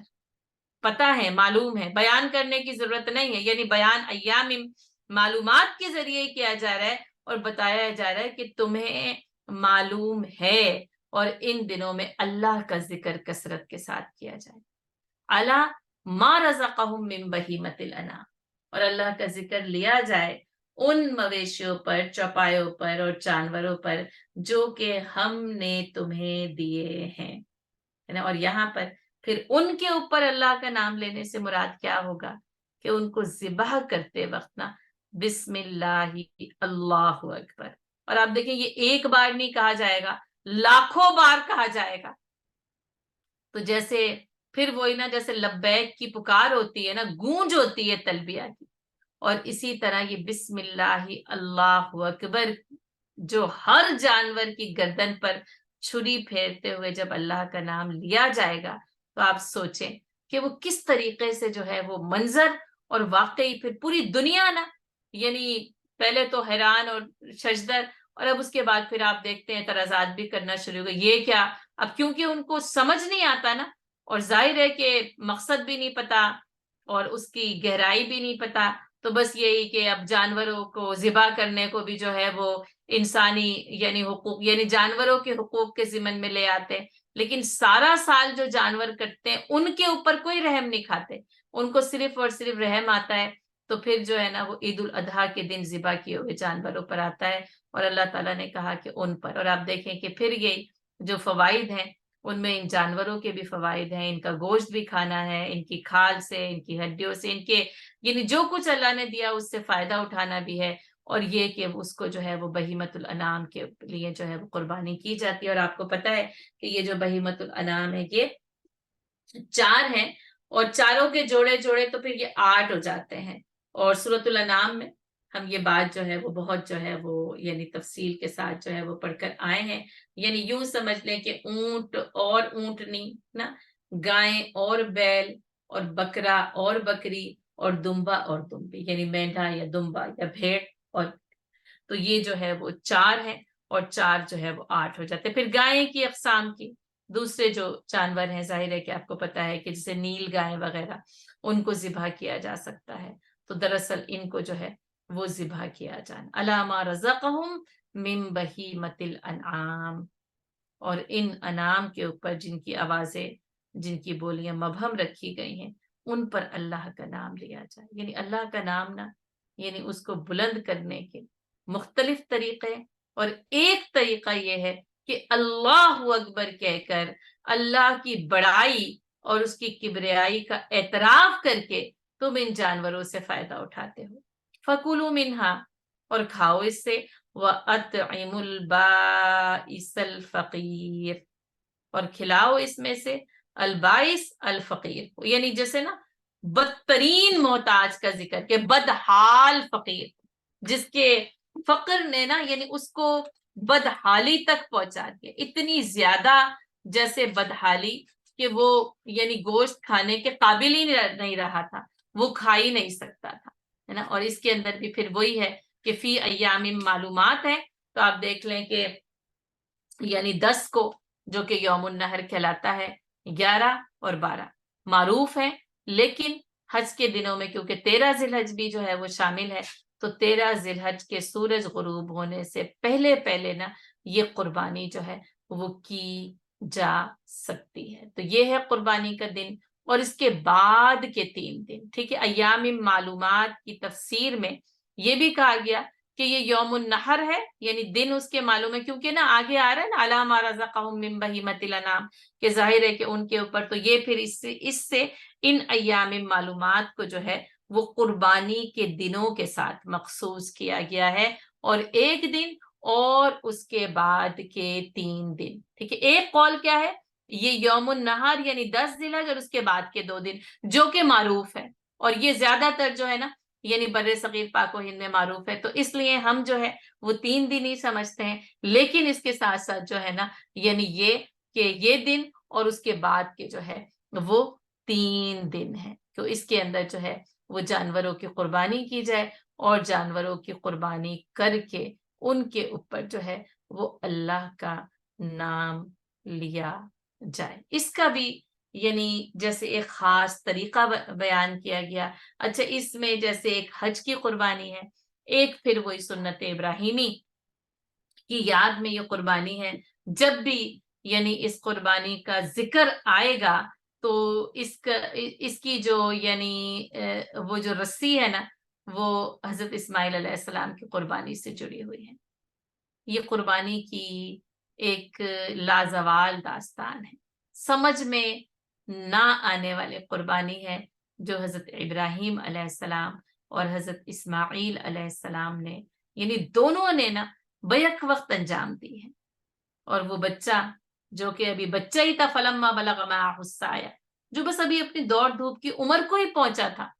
وہ اپنے باپ کے خواب پر نا سر تسلیم خم کر دیتا ہے، فلما اسلم وتلہ للجبین، دونوں کے دونوں نے جو ہے نا وہ سر تسلیم خم کیا اور لٹا دیا اس کو پیشانی کے بل، اور حضرت ابراہیم علیہ السلام نے تو اس کے اوپر چھری چلا دی. لیکن وَفَدَيْنَاهُ بِذِبْحٍ عَظِيمٍ، اللہ تعالیٰ نے اس کا جو فدیہ تھا نا ایک ذبح عظیم کے طور پر، جنت سے وہ مینڈا لایا گیا جو اسماعیل علیہ السلام کی جگہ ذبح ہوا. حضرت ابراہیم علیہ السلام نے تو اپنی دانش میں نا چھری چلا دی تھی، اور اللہ تعالیٰ نے ندا دی وَنَادَيْنَاهُ أَن يَا إِبْرَاهِيمَ قَدْ صَدَّقْتَ الرُّؤْيَا، اور ہم نے ندا دی اے ابراہیم تو نے تو خواب کو سچا کر دکھایا. ایسی قربانی ہے، اشاروں پر قربانی ہے حضرت ابراہیم علیہ السلام کی، اور بیٹے نے اشارے کو وہی سمجھا ہے اور کہا ہے فَافْعَلْ مَا تُؤْمَرْ یا ابت افعل ما تُؤْمَرْ، یہ بابا جان آپ وہ کر گزریے جس کا آپ کو حکم دیا جاتا ہے. یہ قربانی آج تو عام طور پر ہو جاتی ہے، بغیر کسی لگاؤ کے ہو جاتی ہے، بس صرف پیسے خرچ کر کے ہو جاتی ہے. لیکن وہ قربانی جو اپنا لختے جگر، اور لختے جگر وہ بھی جو بڑھاپے میں، اور آپ یہ دیکھیں کہ یعنی سالوں اللہ سے مانگنے کے نتیجے میں ملا ہو، ایک اللہ کا ایک معجزاتی طور پر حضرت ابراہیم علیہ السلام کو حضرت اسماعیل علیہ السلام دیے گئے. اور یہ قربانی بھی ایک معجزہ ہی تھی، اور جس کے نتیجے میں اس سنت ابراہیمی کی یاد کو یعنی عالم کے اوپر اور اہل اسلام کے اوپر قائم کر دیا گیا ہے کہ وہ اس قربانی کی یاد میں یہ قربانیاں جو ہے وہ کرتے رہیں گے. اچھا خود بھی کھانا ہے، فَكُلُوا مِنْهَا وَأَطْعِمُوا الْبَائِسَ الْفَقِيرَ، اور جو ہے نا وہ بدحال اور محتاج کو بھی کھلانا ہے. اب اس میں یہ کہ جیسے ظاہر ہے کہ علماء کرام نے تین جو ہے وہ اس کی تقسیم بتائی، ایک اپنے لیے، ایک رشتہ داروں کے لیے، اور ایک جو ہے وہ غریبوں کے لیے. لیکن تینوں میں سے یعنی کوئی کچھ بھی کر لیا جائے تو وہ ہو جاتا ہے. لیکن یہاں پہ جیسے کہا گیا کہ دو تقسیمیں بہت خاص ہیں کہ خود بھی کھاؤ فَكُلُوا مِنْهَا، کیونکہ بعض لوگ نا جیسے کھاتے نہیں، ایک تو یہ کہ پتہ نہیں وہ کچھ سوچ آ گئی کہ قربانی یا جو ہے نا وہ صدقہ اور یا عقیقہ، کیونکہ پچھلے دنوں یہ سوالات بھی آ رہے کہ عقیقے کا گوشت ماں باپ نہیں کھا سکتے. یہ ساری کی ساری چیزیں جو ہے نا وہ یعنی جیسے بدعات آپ کہہ لیں یا اختراعات آپ کہہ لیں، ان کی شریعت میں، اسلام میں کوئی گنجائش نہیں. اللہ کہتا ہے فَكُلُوا مِنْهَا، تم اس میں سے کھاؤ، اور وہ اطعموا البائس الفقیر، اور تم بدحال محتاج کو بھی اس میں سے کھلاؤ. یعنی پھر بتا دیا اس میں غریبوں اور محتاجوں کا بھی حق ہے، سارا ہی خود نہ کھا جانا. اور کچھ لوگوں پر نیکی کا کچھ زیادہ ہی غلبہ ہوتا ہے نا، اور وہ ڈاکٹر اسرار احمد کہتے تھے نا کہ وہ تقوی کا ہیضہ ہو جاتا ہے کچھ لوگوں کو، تو وہ پھر کہتے ہیں کہ نہیں نہیں نہیں، پھر ہم نے تو اس میں سے کھانا ہی نہیں ہے، بلکہ یہ کہ صرف اور صرف نا بس غریبوں کو ہی دے دیا جائے، ہم تو سارا سال کھاتے ہیں. سارا سال کھانا ایک الگ بات ہے، اور اس میں فَكُلُوا مِنْهَا، اللہ تعالیٰ کہہ رہے ہیں اس قربانی میں سے کھاؤ، اس قربانی کے گوشت میں سے کھاؤ. اور پھر یہ کہ صرف اپنے لیے ہی سارا کا سارا فریز کر کے نہ رکھ لو، کچھ پر پھر وہ غلبہ یعنی وہ دوسری طرح کا اس طرح ہوتا ہے کہ وہ پھر دیتے ہی نہیں ہے غریبوں کو. غریب بیچارہ پھر بھی ترس رہا ہوتا ہے، اور فریزرز جو ہیں وہ فریز کر لیے جاتے ہیں کہ بعد میں آرام سے جو ہے وہ قربانی کا گوشت جو ہے وہ کھایا جائے گا. اچھا اس وقت فریزرز نہیں تھے، قربانی کا گوشت سکھایا جاتا تھا، یعنی ظاہر اتنی تعداد میں ہوتا تھا تو اب وہ سکھا لیا جاتا تھا. لیکن ایک مرتبہ جب مدینے میں قحط کی صورتحال پیدا ہوئی تو نبی صلی اللہ علیہ وسلم نے قربانی کے جانور کے گوشت کو سکھانے سے منع کر دیا. اچھا اب لوگوں نے جب وہ سنا کہ بھئی اب نہیں سکھایا جائے تو اس سال نہیں سکھایا، ٹھیک ہے نا. اب جب دوسرا سال آیا تو قحط کی صورتحال جو ہے وہ ختم ہو چکی تھی، تو اب لوگوں نے اس سال بھی نہیں سکھایا. اور جیسے روایت میں آتا ہے کہ آپ صلی اللہ علیہ وسلم نے کہیں پہ کہا کہ جسے سوکھا ہوا گوشت مانگا، آپ صلی اللہ علیہ وسلم نہ کھایا کرتے تھے وہ، تو نہ کہا کہ اے اللہ کے رسول آپ نے ہی تو انکار کیا تھا. آپ صلی اللہ علیہ وسلم نے فرمایا میں نے کب انکار کیا تھا؟ تو کہا گیا کہ پچھلے سال. تو کہا کہ وہ اس کی وجہ یعنی مدینے میں ہونے والا قحط تھا جس کی وجہ سے گوشت کو سکھانے سے منع کیا ہے. اس سے کیا پتہ چلتا ہے جب محتاجی غالب ہونا اب نہیں سکھایا جا سکتا، اب فریز نہیں کیا جا سکتا، پھر دے دیا جائے. اور اگر نہیں ہے تو کوئی بات نہیں، پھر وہ سکھایا بھی جا سکتا ہے، فریز بھی کیا جا سکتا ہے اپنے لیے اور رشتہ داروں کے لیے اور اپنی دعوتوں کے لیے بھی رکھا جا سکتا ہے. اس میں کوئی حج نہیں. جسے نا اسلام ایک توازن کا مذہب ہے، مختلف حالات کے پیش نظر کچھ احکامات ہوتے ہیں، جب وہ نہیں ہے حالات تو پھر وہ حکم بھی جو ہے وہ بدل جاتا ہے. تو فَكُلُوا مِنْهَا وَأَطْعِمُوا الْبَائِسَ الْفَقِيرَ، اور بدحال اور محتاج کو بھی اس میں سے کھلایا جائے. ثم لیقضوا تفثہم ولیوفوا نذورہم ولیطوفوا بالبیت العتیق. اب اس ایک آیت میں نا 3 احکامات ہیں. سب سے پہلی بات کیا؟ اور پھر وہ اپنے اوپر سے میل کچیل اور گندگی کو دور کریں. اب اس کی جو اصل وہ کیا ہے کہ جب انسان حالت احرام میں آتا ہے تو ظاہر ہے جیسے خوشبو لگانا اور جیسے ظاہر ہے کہ مختلف قسم کی پھر وہ اپنی صفائی اور پاکیزگی کے اوپر جو ہے نا وہ دھیان دینا، جیسے بالوں کا کاٹنا، یعنی اپنے آپ کو اس طریقے سے پاک صاف کرنا، ناخنوں کا کاٹنا وہ منع ہو جاتا ہے. تو پھر آپ دیکھیں کہ اگر کوئی پیدل سفر کر رہا ہے، اگر کوئی اونٹ پہ کر رہا ہے، اگر کوئی بیری کر رہا ہے، تو اس نے جب احرام پہنے جب بھی وہاں تک جاتے جاتے کچھ ہفتے جو ہے وہ ہو جائیں گے. اب لباس کو تبدیل تو کر سکتا ہے لیکن کچھ کے پاس گنجائش نہیں ہوگی کہ لباس کو تبدیل کر سکے. تو کیا ہوگا کہ وہ گرد و غبار بھی جو ہے وہ اس کے اوپر جم سکتا ہے. تو ان ساری چیزوں کا نا جب یہ ارکان حج پورے ہو جائیں، جب اب احرام یعنی کھل جائے نا، تو پھر کیا ہے کہ پھر وہی کہ وہ پھر حلق ہے، اور اس کے بعد کیا ہے کہ صفائی کو اختیار کرنا. ثم لیقضوا تفثہم. اور پھر جیسے غسل کرنا ہے نا، اس کو جو ہے یعنی فرض تو نہیں ہے، ظاہر سی بات ہے، لیکن یہ کہ اس کو پسندیدہ ترین قرار دیا گیا کہ وہ جو سارے جن مراحل سے تم گزرے نا، بس اب اس سے جو ہے وہ تم پاکی حاصل کرو. اچھا، اس میں ایک اور یعنی باطنی اس میں یہ ہے کہ وہ گناہوں سے بھی پاکیزگی ہوتی ہے نا. تو وہ بظاہر بھی انسان جیسے وہ غسل کرے اور دوسرے کپڑے پہنے تو وہ بالکل نہ جیسے ہلکا پھلکا ہو جاتا ہے، صاف ستھرا ہو جاتا ہے. ثم لیقضوا تفثہم. بس پھر اس کو چاہیے کہ وہ جو اب پابندیاں تھیں ان سے آزاد ہو گیا، اب اس کو چاہیے کہ اپنا سارا میل کچیل اور گندگی جو ہے نا وہ اس کو دور کرے. دوسری بات ولیوفوا نذورہم، اور اپنی نظر کو پوری کر. ان نظر کو جیسے اردو میں منت کہا جاتا ہے،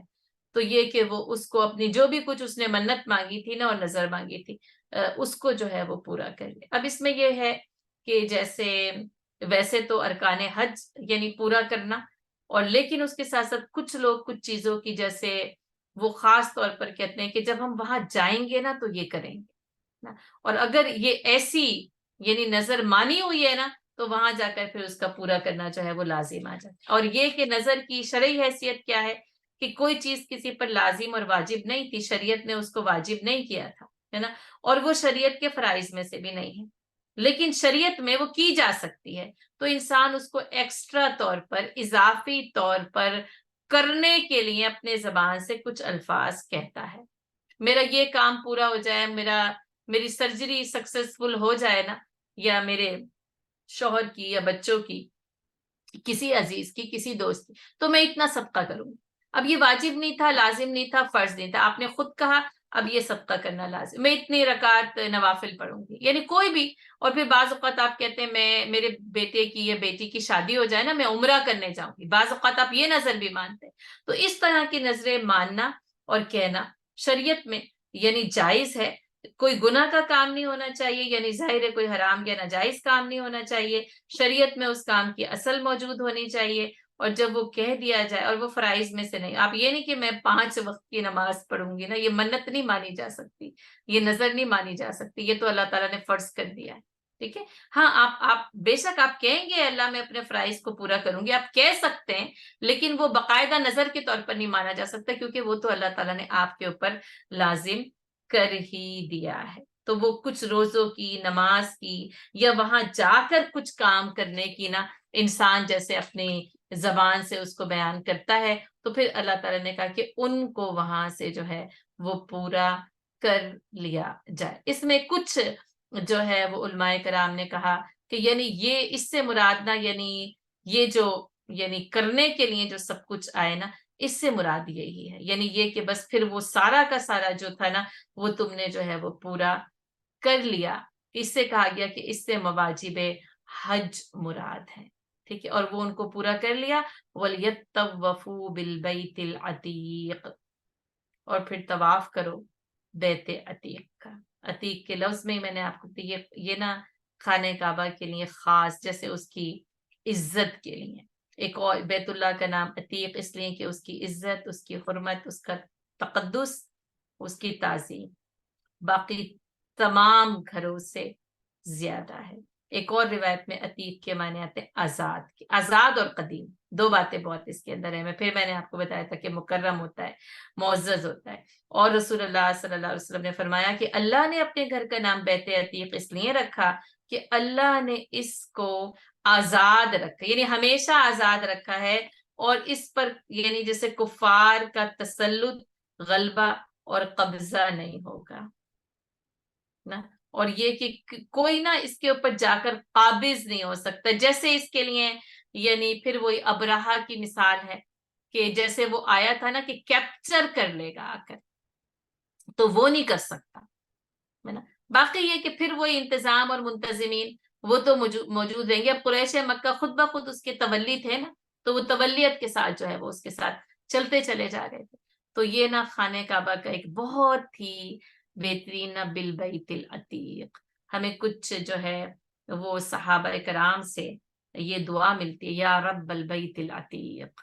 یعنی جب وہ خاص طور پر دعا کرتے نا تو کہتے اے اس قدیم اور آزاد گھر کے مالک، یعنی میری جو ہے نا وہ یہ دعا پوری کر دے۔ تو وَلْيَطَّوَّفُوا بِالْبَيْتِ الْعَتِيقِ، اور طواف کریں اس بیت عتیق۔ اس طواف سے مراد نہ طواف حج ہے، یہ طواف زیارہ ہے، ٹھیک ہے، اور اسی کو طواف افادہ کہا جاتا ہے، یہی طواف حج کہلاتا ہے، جو کہ 10ویں تاریخ کو جب کہ یعنی رمی کرنے کا کام انجام ہو جاتا ہے، قربانی ہو جاتی ہے، پھر حلق بھی کیا جاتا ہے، تو یہ جو ہے نا یعنی یہ حج کا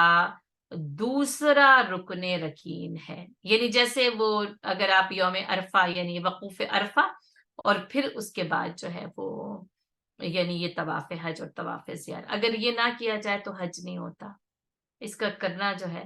وہ لازم ہے۔ پہلا رکن وقوف عرفہ ہے، اور یہ دوسرا بڑا رکن ہے جو کہ طواف زیارہ ہے۔ اس پر آپ کو پتہ ہی اس سے پہلے وہ جو احرام کے احکامات، جب احرام پہننے کے بعد، اچھا اب پتہ ہے کیا اس میں آپ دیکھیں جو احرام پہننا ہے نا، تو یہ نا جیسے شرط ہے، آپ شرط کو پوری کر کے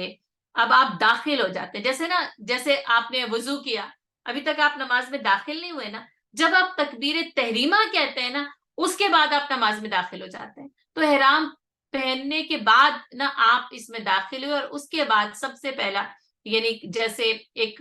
طواف قدوم، ٹھیک ہے، اور سعی، دو چیزیں، ٹھیک ہے، اور اس کے ساتھ پھر وقوف عرفہ، اور پھر اس کے بعد جو ہے وہ طواف زیارہ، جس کو طواف حج اور طواف افادہ بھی کہا جائے۔ وَلْيَطَّوَّفُوا بِالْبَيْتِ الْعَتِيقِ، اور تاکہ جو ہے وہ اس قدیم اور آزاد گھر کا جو ہے وہ طواف کر لیا جائے۔ تو اس کی دیکھیں آپ کو اس کے اوپر ایک میپ بھی نظر آ رہا ہے، اور میں نے بھی یہ سوچا ہے کہ اس کو کمپلیٹ کرنے کے بعد، لیکن یہ کہ اب اصل میں تو وَلْيَطَّوَّفُوا بِالْبَيْتِ الْعَتِيقِ سے جو ہے وہ یہ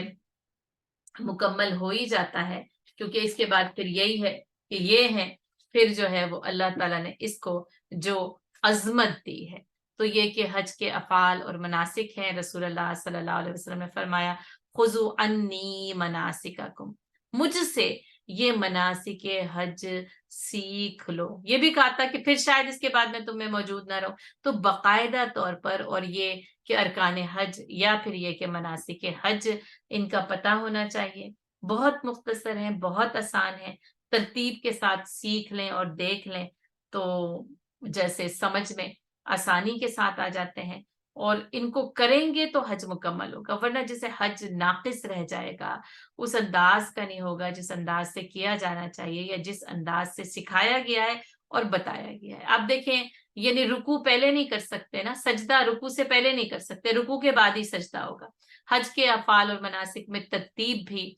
ضروری ہے، الا یہ کہ کوئی بالکل ہی لا علم ہو اور اس سے کوئی غلطی ہو جائے، لیکن یہ کہ جب حج اور عمرے کے سفر پر نکلیں تو اس کا علم جو ہے اس کو لے کر اس کو حاصل کر کے نکلیں، تاکہ وہ علم کے ساتھ جو عبادت میں لذت ہے نا، انما یخشی اللہ من عبادہ العلماء، اللہ تعالیٰ کہتا ہے کہ اللہ سے تو اس کے بندوں میں سے علم رکھنے والے ہی صحیح طور پر ڈرتے ہیں۔ علم اور تقوی بھی لازم اور ملزوم ہے،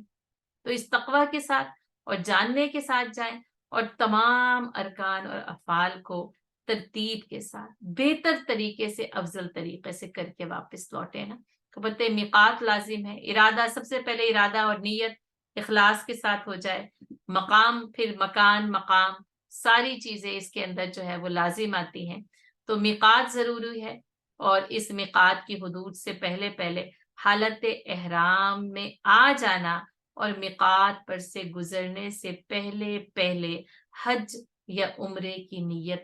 کر لینا لازم اور ملزوم ہے. اور پھر میقات سے احرام کی نیت کر کے گزرا جاتا ہے. اب یا تو حج کی نیت کی گئی ہے یا عمرے کی نیت کی گئی ہے. اگر عمرے کی نیت ہے تو لبیک یا عمرہ پکارا جاتا ہے اور اگر حج کی نیت ہے تو لبیک یا حج پکارا جاتا ہے. اور پھر اس کے بعد لبیک اللہم لبیک. اور یہ ایک ایسی نیت ہے جو نبی صلی اللہ علیہ وسلم نے بآواز بلند پکاری. باقی تمام چیزوں کی نیت کے لیے دل میں کرنا یا اندر ہی اندر کہہ لینا بس اس کے لیے کسی الفاظ کی یا پکارنے کی ضرورت نہیں. لیکن عمرے اور حج کے لیے آپ صلی اللہ علیہ وسلم نے بآواز بلند جو ہے وہ پکارا ہے. اور پھر عمرے یا حج کا سفر آپ طے کرتے ہیں. احرام پہننا میقات سے گزرنے سے پہلے پہلے حالت احرام میں آنا اور پھر احرام حالت میں آنے کی کچھ پابندیاں ہیں جو لازم ہو جاتی ہیں. جیسے یہ جو تھا نا کہ ثم یقدو تفسہم, تو یہ کہ ناخن نہیں کاٹے جا سکتے, بالوں کو کاٹنا نوچنا یا خوشبو لگانا یہ جو ہے وہ خاص طور پر منع ہو جاتا ہے. مرد سلی ہوئی کسی چیز کا استعمال نہیں کر سکتے. عورتوں کو سلی ہوئی چیز کا استعمال کرنے کی اجازت ہے اور ازدواجی تعلق جو ہے وہ آپس میں قائم نہیں کیا جا سکتا. یہ احرام کی کچھ پابندیاں ہیں جس کے اندر انسان کا اس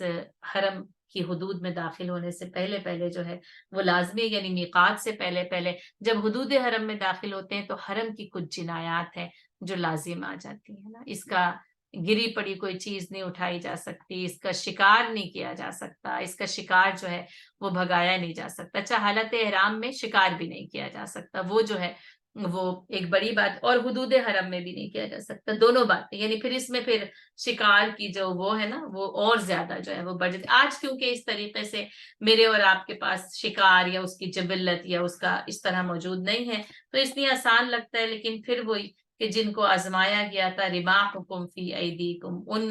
نیزوں کے ذریعے جو ان کے ہاتھوں میں تھے, تو پھر یہ کہ یہ والی جو آزمائش ہوتی ہے نا یہ بڑی مشکل ہوتی ہے کہ جب کہ آپ گناہ کرنے پر یا کسی بھی کام کو کرنے پر قدرت رکھتے ہیں اور پھر اس وقت جو ہے وہ روک دیا جائے کہ حدود حرم میں داخل ہونا ہے, خانہ کعبہ میں پہنچنا, طواف قدوم کرنا اور حجر اسود سے شروع کر کے پھر 7 چکر میں ایک طواف کو جو ہے وہ مکمل کرنا ہے. ہر چکر میں حجر اسود کا استلام کرنا ہے, یعنی کہ جیسے اس کو چومنا یا پھر اس کو چومنے کا اشارہ کرنا. 7 چکر کے بعد یہ ایک طواف مکمل ہو جاتا ہے. اس کے بعد مقام ابراہیم پر جا کر 2 رکعت نماز سنت یا نفل ادا کرنا ہے. آب زمزم سے پانی پینا ہے, نبی صلی اللہ علیہ وسلم کی سنت ہے. اور پھر جو ہے نا وہ ان الصفا والمروہ, صفا سے مروہ تک, مروہ سے صفا تک 7 چکر مکمل کرنے ہیں جو کہ صحیح ہے. اور پھر وہی کہ مقام ابراہیم حضرت ابراہیم علیہ السلام کے قدموں کی یادگار ہے تو صفا و مروہ کی صحیح حضرت حاجرہ علیہ السلام کے قدموں کی یادگار ہے. ایک بے قرار ماں کی تڑپ کی آزمائش کی جو داستان یہ صفا و مروہ جس طریقے سے سناتی ہے نا کوئی اور چیز نہیں سناتی ہے. 7 چکر ہو جائیں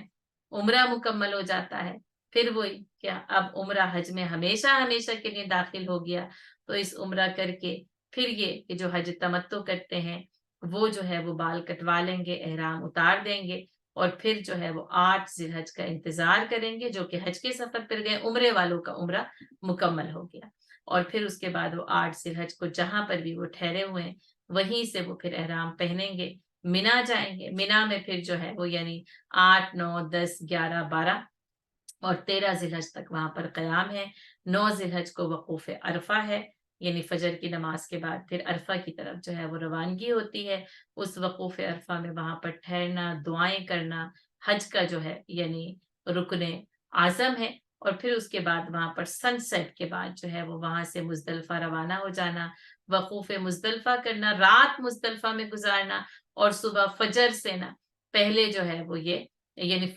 فجر کی نماز کے بعد جو ہے سوری یہ وقوف جو ہے وہ ہوتا ہے. عموماً اکثر لوگ جو ہے نا وہ اس کو نظر انداز کر دیتے ہیں، لیکن یہ ضروری ہے. خیر وہاں پر ٹھہرنا اور وہاں ہونا اس وقت یہ وقوف ہوتا ہے، لیکن نیت کے ساتھ کریں، یعنی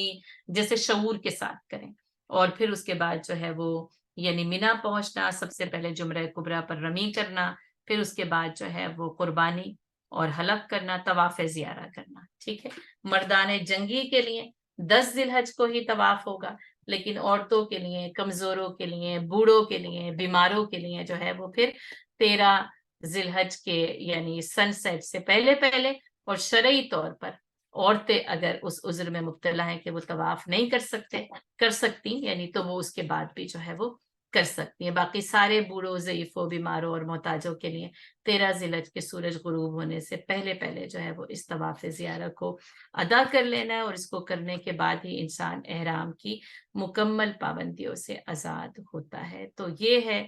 مختصر حج ہوتا ہے، لیکن ظاہر ترتیب ہے، اس میں بہت ساری چیزوں کا خیال رکھنا ہے اور شعوری طور پر حج کیا جائے. جن کا حج ہو گیا اللہ ان کے حج کو قائم رکھے، قبول کرے. لیکن جنہوں نے حج نہیں کیا نا، وَأَذِّن فِي النَّاسِ بِالْحَجِّ، تو ان کے لیے لوگوں میں حج کی فرضیت کا عام اعلان ہے. اللہ تعالیٰ جنہوں نے اب تک حج ادا نہیں کیا، اللہ تعالیٰ انہیں حج ادا کرنے کی توفیق عطا